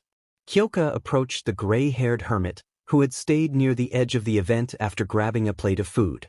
"Hey Linus, got something for you," she said with a grin before handing the man the gift. As Linus tore away the wrapping paper, underneath was a tightly rolled sleeping bag designed for winter weather. His eyes lit up as he unrolled the bag. "Why, this is a great gift." "Thank you, Kyoka." With no care to any onlookers, he quickly zipped the bag around himself, wishing to test how it held up to the chill. "Well, I'd say that was a success," the girl thought to herself as she watched Linus roll his way back to his tent. "Maybe I should have gotten a color other than yellow though." He's starting to remind me of Aizawa. Meanwhile, Izuku approached the town's blacksmith with his gift. Here you go, Clint, I hope you like it. Briefly shielding his eyes to avoid being blinded by the boy's smile, Clint unwrapped the present only to tilt his head in confusion at the farmer's choice in gift, some basic kitchenware and a few cookbooks. Not that I don't appreciate it, but why cooking stuff? Well, you never really talked about doing anything besides blacksmithing, so I figured cooking might be a good hobby. Plus, you wouldn't have to go to the saloon every day for dinner. The man seemed surprised by the response. Oh, usually every year someone just gets me a new hammer. You know, because I'm a blacksmith. Clint absent-mindedly flipped through the books, simply appreciating the fact someone got him a gift that didn't involve blacksmithing in some way. Thank you, Izuku, this means a lot. As the pair of farmers met up by the central tree, Caroline and Harvey stopped by to deliver their own gifts. Caroline gave her fellow green-haired resident a porcelain tea set, and the doctor gave Kyoka an album from a band that was recommended to him, as well as a set of earplugs and a request to not play the music too loud and risk damaging her hearing. With the gift swap over, most of the residents went home to have their own celebrations with family, while some of the social butterflies of the town stayed to chat and pick over whatever food was left. The two farmers bid farewell and made their way home. Hard to believe it's been a year already. Kyoka said. Doesn't really feel like it. Probably because it's been 4 months. The Verdinette corrected. The Violet gave Izuku a smirk. Yeah, I know that, but eventually we're going to have to get used to the way they measure time here. Might as well start now. She finished with a shrug. As the two entered their home and set their gifts down, Izuku thought about how much his life had changed since that day at the mall. In 4 short months he already found himself calling this place home. Well, if I knew we would be celebrating our anniversary of moving into town, I would have gotten you something. That's okay. Kyoka turned to face Izuku, before pulling him into a deep kiss. I've got everything I need. The evening sun slowly fell over the last day of fall, as Izuku sat on the front porch of a large farmhouse, looking out over the now cleared fields. In a secluded corner close to the forest, the last of the fall harvest fermented into wine while the farm animals lazily meandered back to their resting spots. The greenhouse, now rebuilt from ruins with the help of the Junimos, stood tall, growing fruit by the bushel year-round. Speaking of the little forest spritz, after Kyoka and Izuku had completed all of their requests, they had fully repaired the old community center before returning to the forest. The farmers still saw them on occasion. Sometimes a particularly curious or brave one would venture onto the farm or by the beach and would always offer a greeting to the two before running off to do whatever they did. It had been 1,095 days since the mall incident, and while most of the residents in the valley were concerned with the end of the season, today held special meaning for Izuku and Kyoka. Near the northwest corner of the farm, a small shrine to the old owner was hidden away, overgrown with vegetation, and after the two had discovered it, they made sure to properly care for the small memorial. Kyoka had the idea of setting up a small shrine of their own nearby, for the family and friends they had left back in Japan. They may not have been dead. Well, with how things were looking with the League of Villains, they hoped no one was dead, but it provided some needed closure. Izuku took it on himself to keep track of every 365th day after the mall incident, and on that day the couple promised to take some time and visit. It brought them some comfort to tell everyone back home how they were doing, and what strange happenings they found themselves mixed up in. Although this would be the first visit with more than the pair. Hey, you ready? Izuku turned around in his chair to look at his wife. With her earjacks, she carried several baskets filled with food and a blanket suitable for a small picnic. While she was capable of lifting objects with her cords before, the two found out that not only did consuming Stardrop strengthen the power of the vibrations she could emit, but the physical properties of her extra limbs as well. Kyoka could probably lift herself with her jacks alone by now. A few baskets was barely noticeable. The reason she had to carry the baskets in such a way was because her hands were full with 2 small cloth bundles, one with a small tuft of green hair poking out, and the other purple. Izuku stood up and gave his wife a quick kiss while taking the green-haired child into his arms. Kyoku was the eldest of a pair of paternal twins, although only by a few moments, and had a head of straight green hair and tiny auxiliary cord-like nubs growing from his earlobes. The name was Kyoka's suggestion, As her parents once told her, they decided on her name by combining theirs, and so the new parents combined Kyo and Ku together.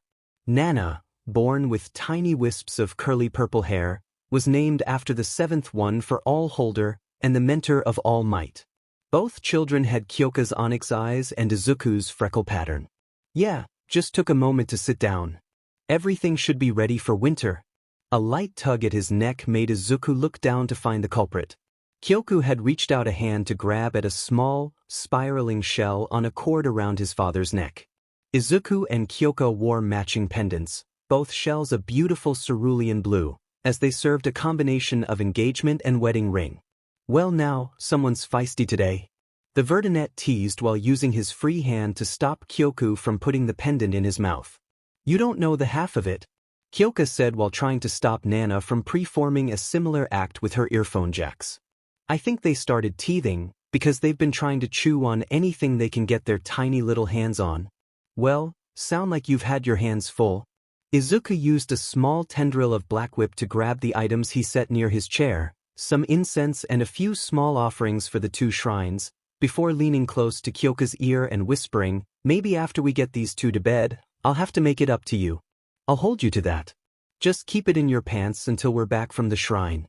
The woman responded with a smirk. Izuku was glad to have been told by the vestiges they could choose to not see his view whenever he was in a private moment. As Nana put it once, being told by your successor that he named a child after you is touching. Being there for the conception is just disturbing. The couple walked along the small path to the small sanctuary, ready to introduce the new additions to the Midoriya family, only for a familiar blue light to quickly envelope them as they reached the twin shrines. The glow faded as quick as it came, and the family of four disappeared from the valley without a trace. 5 hours 3 minutes and 17 seconds since Midoriya and Jiro had vanished. Aizawa was resting on a bench near the spot two of his students had disappeared.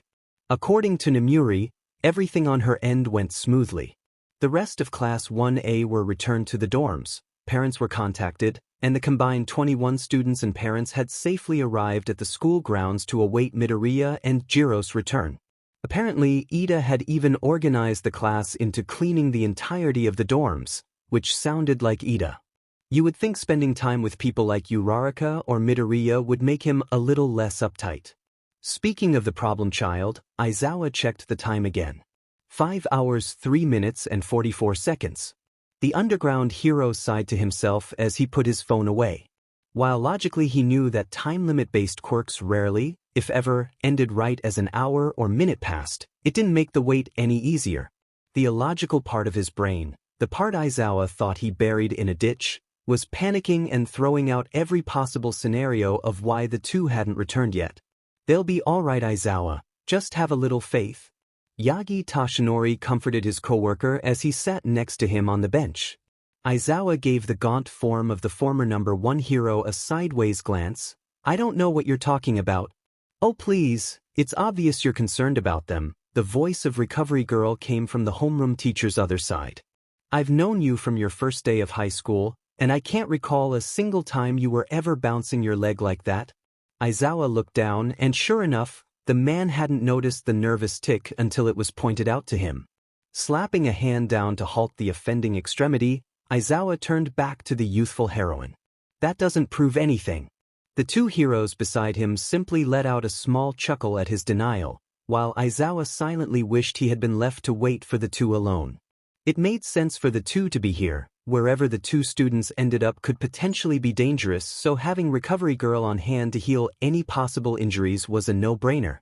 And while he may not be an active hero after the battle at Kamino Ward, Yagi still made people feel safe with his presence, a testament to his impact as the symbol of peace that even as a frail skeleton of a man, the symbol never really went away.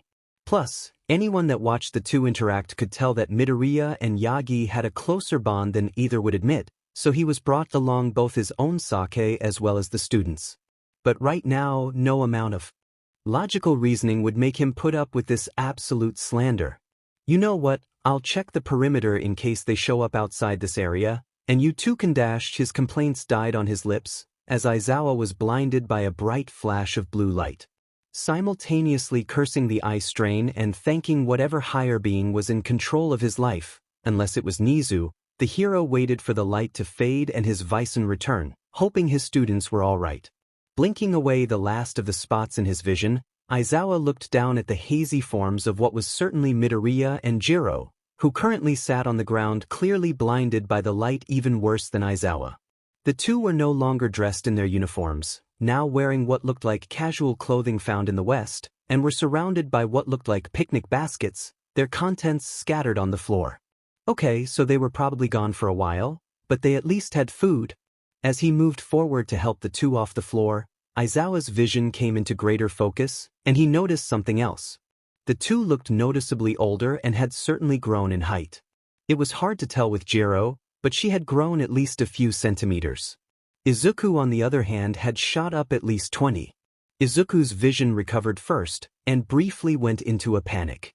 It ended the second he saw the violet next to him, before he began to look around his surroundings in confusion. What happened? What's going on? Either Yagi and Recovery Girl hadn't heard the boy speak out in English or elected to ignore it, as they had now recovered and approached the two, stopping alongside Aizawa. Young Midoriya, young Jiro, are you two all redash? The skeletal blonde was cut off, as two babies swaddled in small cloth bundles and being carried by Izuku and Kyoka, which had previously gone unnoticed by the three teachers, now started to cry. Despite the confusion, the pair was quick to begin soothing the crying infants, and the trio got a better look at the sources of the noise. Two children, around 5 or 6 months old. One with straight green hair and the other a mess of purple curls, both with tiny freckle patterns exactly like Midoriya's. As the two worked to calm their children, the UA teachers sat in stunned silence. Just as the crying abated, Aizawa spoke up to ask the two in front of him for an explanation into where they had gone and the details of how they acquired two infants. What? Well, you tried to All Might? Aizawa? Why are you two here? Did you get hit with the quirk too? But if so, why did? Just as Midoriya lost himself into a mutter storm as he tried to figure out what exactly was going on, he realized the sudden change of surroundings and quickly craned his head to look around. Is this the mall? But we were just... Toshinori put up a hand to interrupt his successor. Yes, this is the Kiyoshi Ward Mall. And for the how and why of things, do you two remember going on a shopping trip with your class and coming across a distressed young boy? Izuku and Kyoka gave a small nod to confirm. Well, as I'm sure you two have likely figured out, the boy's quirk sent you two to a different dimension, but it only lasts for a limited time until whoever is sent away returns. It's been about 5 hours since the boy's quirk was used on you. 5 hours? Kyoka's panicked voice was met by confirmation from Aizawa. 5 hours and about 4 minutes when the quirk wore off. We were gone for 3 years. We thought we were never coming back. The woman's distressed face was quickly replaced with one of horror. Oh my God! She spoke out to herself. If we weren't holding the twins, before she could entertain the terrifying thought of being separated from her children with no chance to see them again, Izuku took hold of Kyoka's hand to ground her. Kyoka, please look at me. Now snapped from the dark thoughts, Kyoka looked towards her husband. It doesn't matter what would have happened because it didn't. We're still together and we still have the twins. We may have gotten lucky, but it won't help to think about what could have been. Yeah, you're right, she said while running her thumb over Izuku's hand. While the two had their moment together, the three teachers sat to the side forgotten. Eventually Aizawa, still processing the new additions his problem children had brought, decided he had enough for today. I'm going to call Namuri. As he stood up and walked away, Recovery Girl and Toshinori heard a faint, I don't get paid enough for this. Alright, you two lovebirds can stare into each other's eyes all you want later, Recovery Girl interrupted the two. But right now I need to make sure you're both healthy and then get you back to the dorms. The rest of your class and your parents are waiting, and I think you'll have a bit of explaining to do. The healing hero gave a quick glance to the now babbling children. Izuku and Kyoka paled at her words. Oh no, my mom is going to freak out. With how much he expected his mother to cry at the news, Izuku hoped that Nizu had water damage covered by the school's insurance. Kyoka had a different fear, at least she'll be happy. My dad is either going to commit murder or have an aneurysm when he learns you defiled his baby girl. The two felt a quick flash of pain from their shins and looked to see Recovery Girl ready to deliver another blow with her cane if necessary. What did I just say? You two can deal with the family drama on your own time, but I've got a job to do. Unless you want another? A quick flurry of no's was her answer. Even after 3 years, neither Izuku nor Kyoka had forgotten how terrifying the healer could be. Good answer. Now unless you two have any injuries to treat, I just need to check on Midoriya's arm to make sure the ligament damage hasn't worsened. The Verdinet perked up at the request, and after giving Kyoku to his wife to hold, he worked on pulling up his sleeve. Actually, we found someone that managed to help out with that. Showing his arm to the hero, she quickly saw what he meant.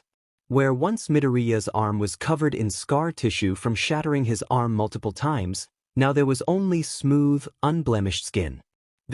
How did this happen? Recovery Girl half asked to Midoriya, half to herself. Not only healing what should have been permanent ligament damage, but the complete absence of scar tissue. It shouldn't be possible with the medical technology we have. Oh, because it wasn't healed by conventional medicine. Kyoka and I met a wizard who was able to heal my arm. Recovery Girl took a moment to digest what she just heard, before asking a simple question. What?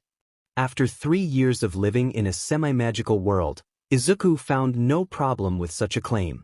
When he looked at the stunned face of Recovery Girl, however, he realized how what he just said would sound like complete nonsense to anyone else. I know that sounds crazy, but the youthful heroine didn't stay to listen to his explanation, instead simply dropping the man's arm and walking away. Our Recovery Girl? Don't you need to finish looking us over? Izuku was only met with grumbling that sounded a little bit like, why don't you ask some wizard to do it? Before she left, presumably to find Aizawa. She'll be fine, Toshinori said to the pair after helping the two up and moving to the bench he was previously waiting at.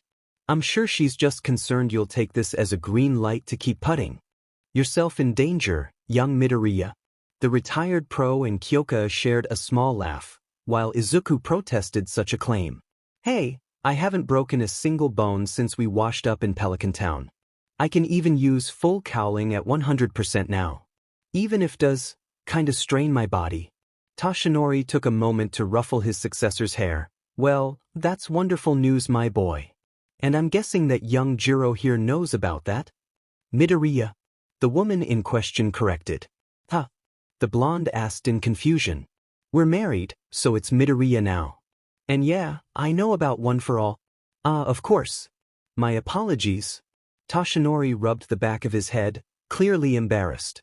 Well, if young Midoriya trusts you, then I will defer to his judgment.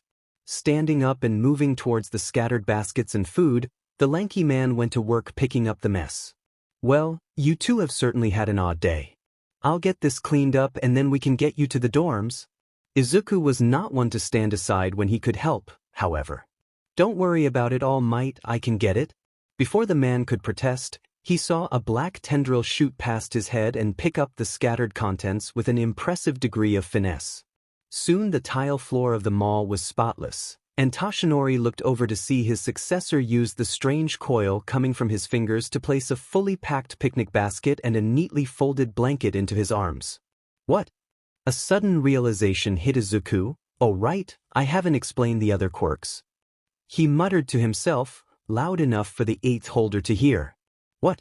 Midoriya Inko was a nervous woman, anyone who had met her would be able to tell you that.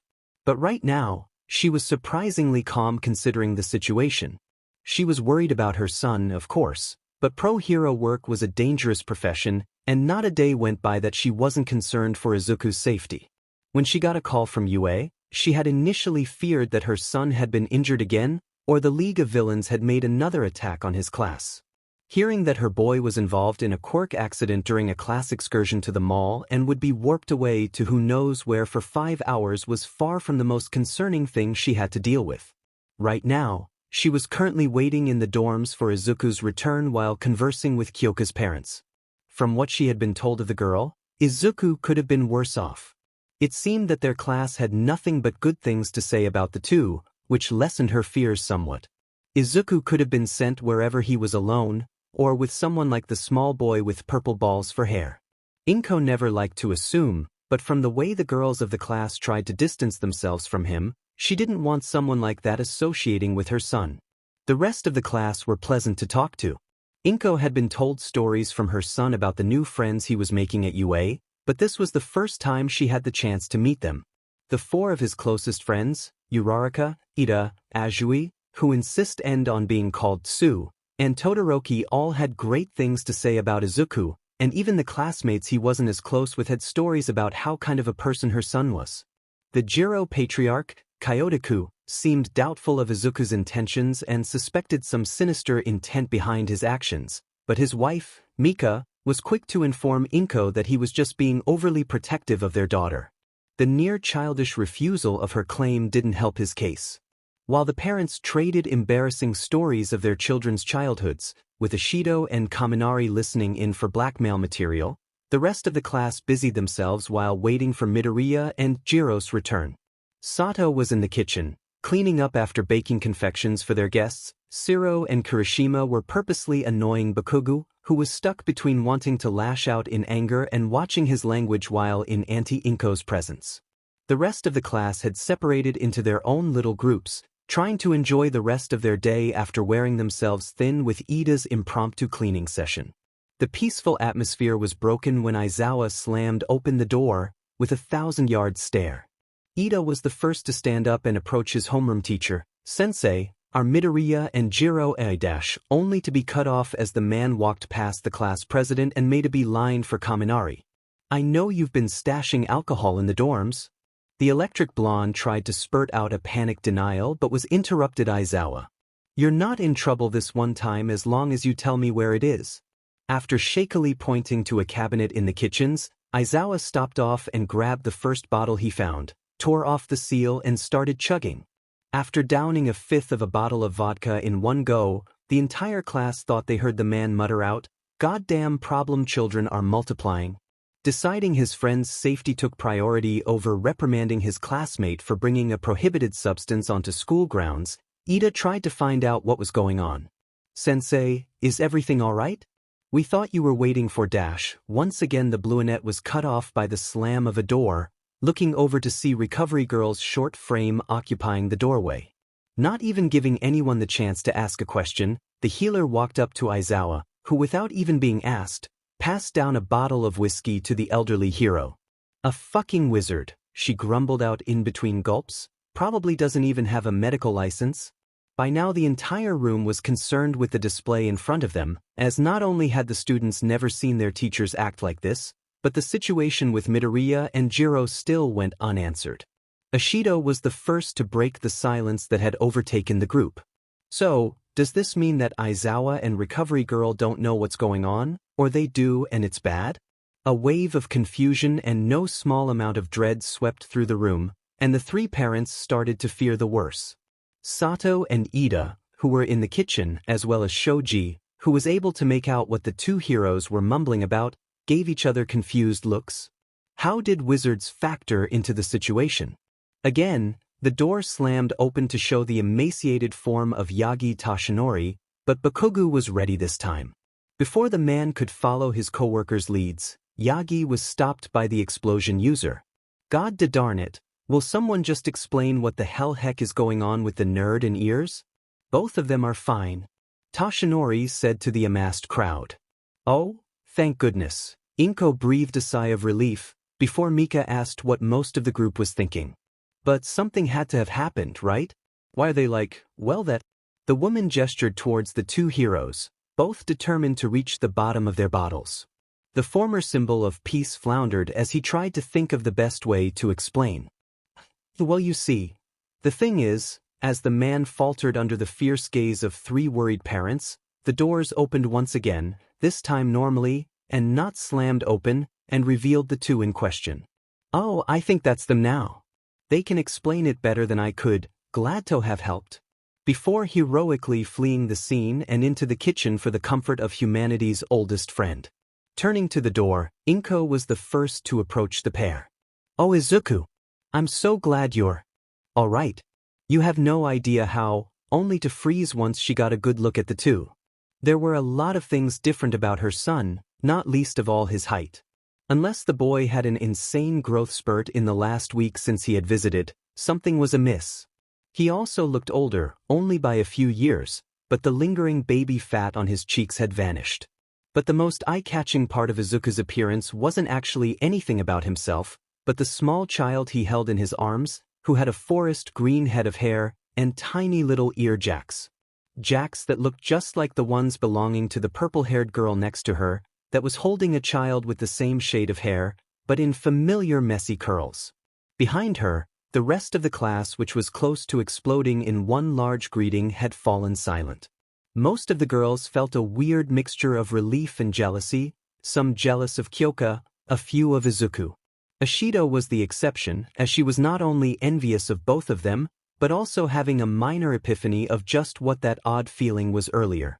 The guys all felt amazed that such a pure soul like Midoriya had kids at all, as they thought he would fate at the mere mention of sex.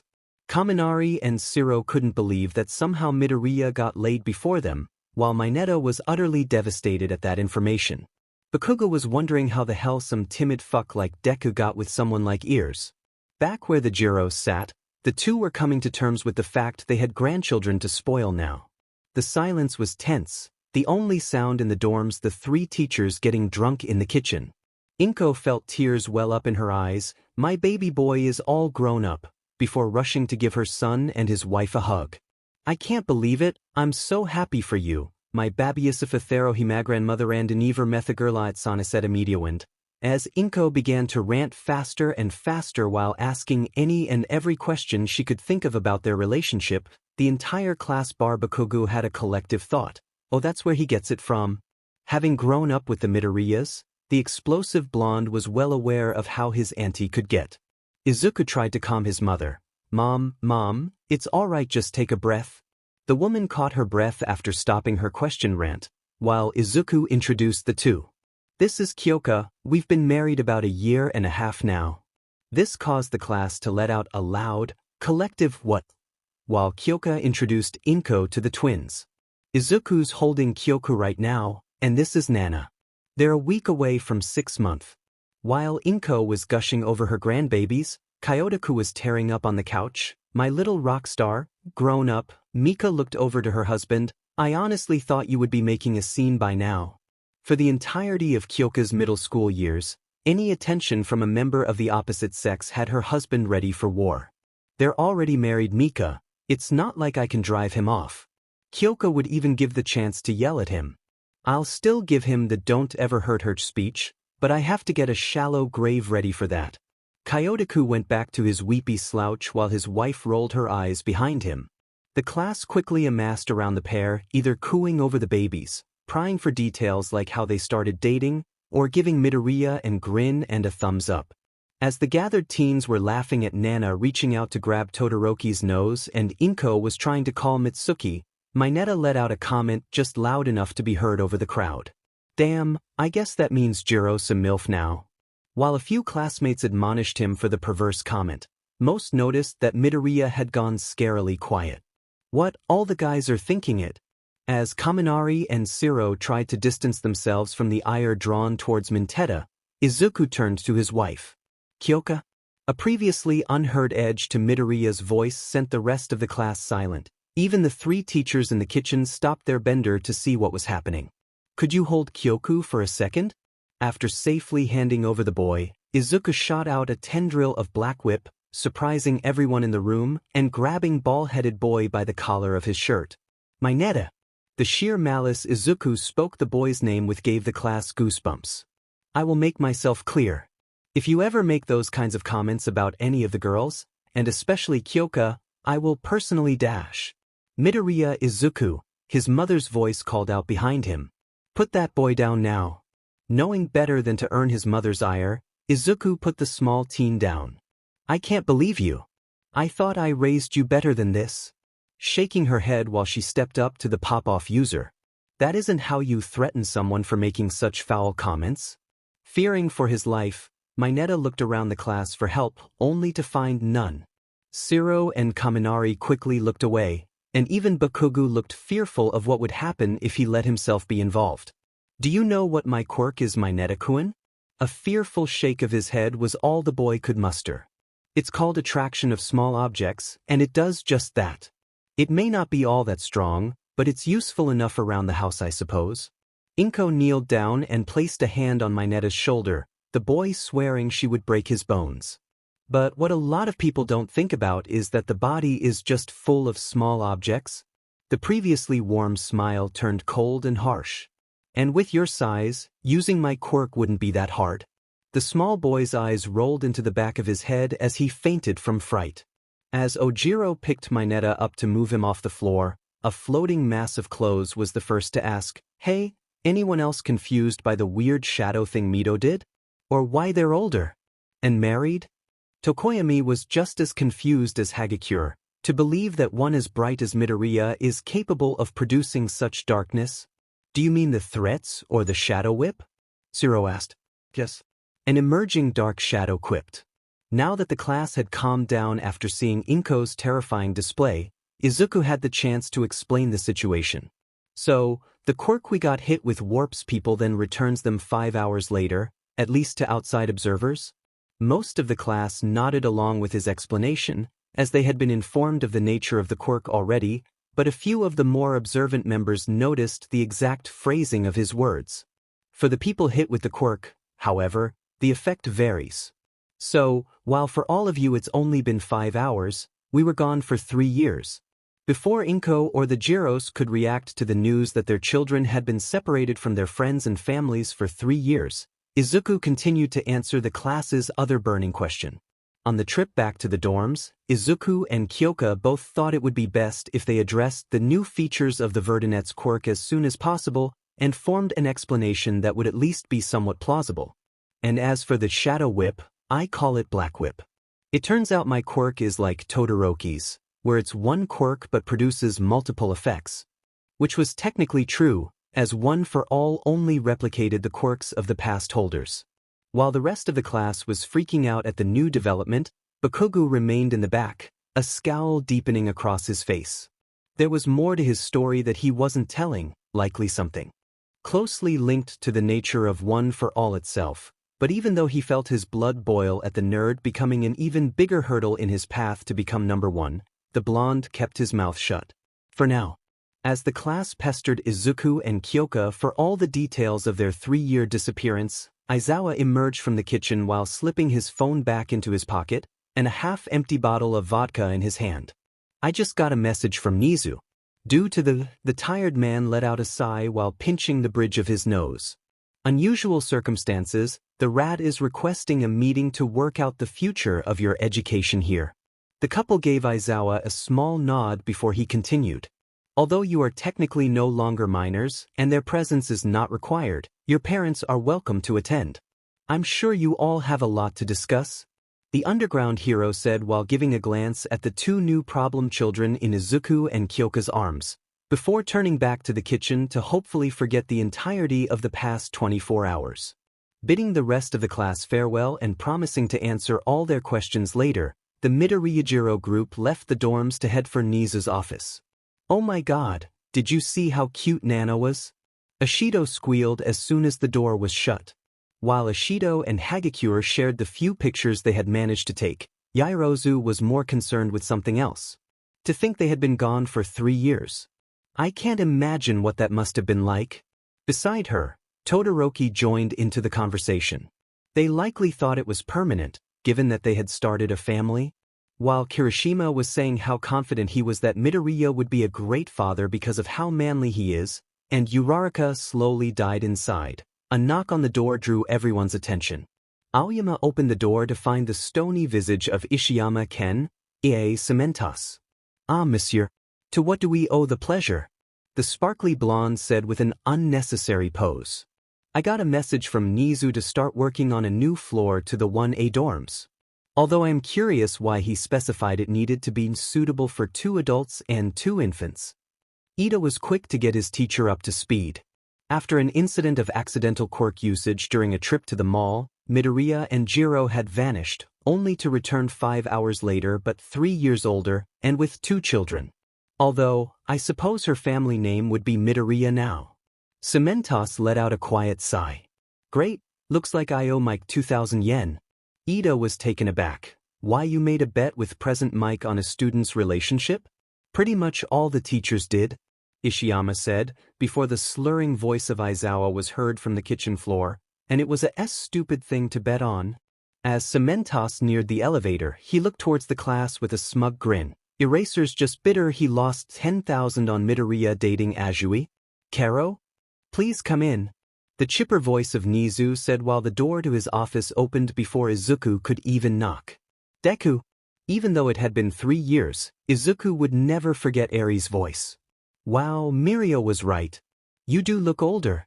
Looking into the office, the now family of 7 saw an excited young girl with white hair and a small horn running up to hug her hero's legs, while a blonde boy gave a hearty laugh at the display. Hey Eri. Izuku bent down to ruffle her hair, earning a small giggle for his efforts. It's great to see you, but why are you and Mirio here? The third year was quick to answer. Nijire, Tamaki, and I were spending the day off with Eri when I got a call from Eraserhead about what happened at the mall. I wanted to bring Eri over to the 1A dorms with the rest of your class, but someone convinced Nijire for some extra candy and had a sugar crash. While the good-natured jab had no bite behind it, the someone in question still turned her gaze down in embarrassment. As touching as this reunion is, the Chimera interrupted, I do believe we have some business to attend to. As Izuku was dragged with all the might a 6-year-old could muster to the seat next to Aries, the remaining 4 adults filled the empty chairs in Nizu's office. Now, although this is an unusual situation, you two are not the first students we've had that have found themselves with the responsibility of raising children. I think it would be a shame for the events of today to interrupt your education here, and UA is willing to make the necessary accommodations to the dormitories. Initially glad to hear the news, Kyoka noticed something was off. Her father would have been furious at the notion of some boy having a private room alone with his daughter, but he remained silent. In fact, the man hadn't made a scene in the dorms either. A quick glance to her mother showed she was just as confused. Hey Dad? Not that I don't mind how you aren't freaking out, but are you actually all right with this? Kyotoku grew indignant at his daughter's scrutiny. Oh, come on Kyoka, I saw how he handled that pipsqueak. He's perfect. And although he would never admit it, Kyotoku didn't wish to get on Inko's bad side after seeing how terrifying she could be. With that out of the way, there is the matter of your schoolwork. Have you two received any formal education during your excursion? Izuku and Kyoka both gave a denial. In that case, I shall issue you two some placement tests to see if any remedial lessons are necessary, otherwise your lessons will continue with Class 1A as usual. As for your heroics lessons, Aizawa will determine the best course of action after his own evaluations. If you don't mind, I do have a concern, Mika interjected. Raising children is a full-time job. With classwork as well as any future work studies, that's just too much for anyone to handle. A valid concern, and one I'm glad you've brought up, Mrs. Jiro. Digging through his desk, the quirked Chimera pulled out 2 guest passes to UA's grounds, as well as some paperwork. Miss Midoriya, you are currently a practicing nurse, correct? The sudden question surprised the woman. Well, yes, I am, but why is that important? Nizu slid the papers across the desk. Picking the documents up, Inko saw it was the paperwork necessary to be hired at UA. Recovery Girl has been requesting extra assistance during times such as the sports festival or heroics exams. If you were to accept this position, you would be offered on-campus housing as well as be able to look after your grandchildren during Mr. and Mrs. Midoriya's classes. The sentient animal then offered the pass cards to the Jiros. We will also allow you two the opportunity to visit at any time. While Inko was swapping between looking over the paperwork and organizing get-togethers with the Jiros, Izuku grabbed a hold of Kyoka's hand and gave a soft squeeze. It almost seemed too good to be true, but not only was their growing family still together, they had reunited with their own parents and friends, all while receiving the chance to not only be heroes but become heroes together. Izuku would miss the friends he made in Pelican Town, but the little community would be all right in the end. Oblivious to Izuku's thoughts on his future with Kyoka, and bored with watching the grown-ups act weird, Eri turned to Mirio. So Deku and the singer lady from the festival are married now? Izuku and Mirio would always be Eri's greatest heroes for saving her from overhaul, but the first time she could remember smiling was at the concert held by Class 1A during the Culture Festival, with Kyoka front and center. The blonde gave Eri a small nod, not wanting to interrupt the moment his, now older than himself, Kohai were sharing. Can they be my mama and papa? All conversations stopped as the Jiros and elder Midoriya looked first to the young girl, and after quickly deciding they were in favor of such an arrangement, stared at their children expectantly. Izuku's eyes swiveled around in his skull, looking towards anyone in the room that would bail him out of the situation, only to find a trio of adults who would murder him if he didn't say yes, an amused Mirio, a chimera softly chuckling to himself, and an equally stunned Kyoka. Kyoka and I will need a chance to talk about it. Upon seeing the girl's face fall after not hearing an yes, Izuku briefly panicked. But I'm definitely okay with that. Are you okay with that, Kyoka? Now noticing the way her parents were staring at the pair, Kyoka was quickly on board. Just, absolutely. As Nizu watched the couple become foster parents via peer pressure, the quirked animal pulled out his phone to message Cementos once more. It looked like the new floor would need to hold one more occupant. Izuku had just finished brushing his teeth and was changing into a set of nightwear as Kyoka entered the bedroom, now finished looking over the new floor of the Heights Alliance 1A dorms. Cementos was a quick worker, and he had not only built the floor from scratch, but filled it with the bare essentials as well. The two wanted to move their personal belongings from their old rooms before they retired for the night, but the day's exhaustion had finally caught up to them. After getting the twins to bed, Izuku and Kyoka felt it would be best to do the same. Tomorrow would be a busy day after all, no sense in running themselves ragged. As the two switched off the lights and slipped under the covers, Izuku pulled Kyoka close and she moved one of her ear jacks onto his chest, as they did every night. Hey Izu. Kyoka's voice broke the silence. Are you alright? Your heartbeat's kinda jumpy. Izuku sighed to himself. He wanted to brush the concern off, but he knew better than that. Kyoka didn't need to hear his heartbeat to tell when he wasn't being honest. I miss everyone back in Pelican Town, but it doesn't feel as bad as when I thought we would never be coming back to Japan. And I guess I just feel bad for not feeling bad. I'm sorry, I know that doesn't make... The Violet cut him off. No, I get it. I'm gonna miss them all too, but I know everyone there will be fine and that's enough to keep me going. Plus, we don't have to worry about the league messing things up without being able to help. Izuku thought about her words for a moment, before responding. Yeah, you're right. Even with his eyes closed, Izuku could hear the grin in Kyoka's voice. Of course I am.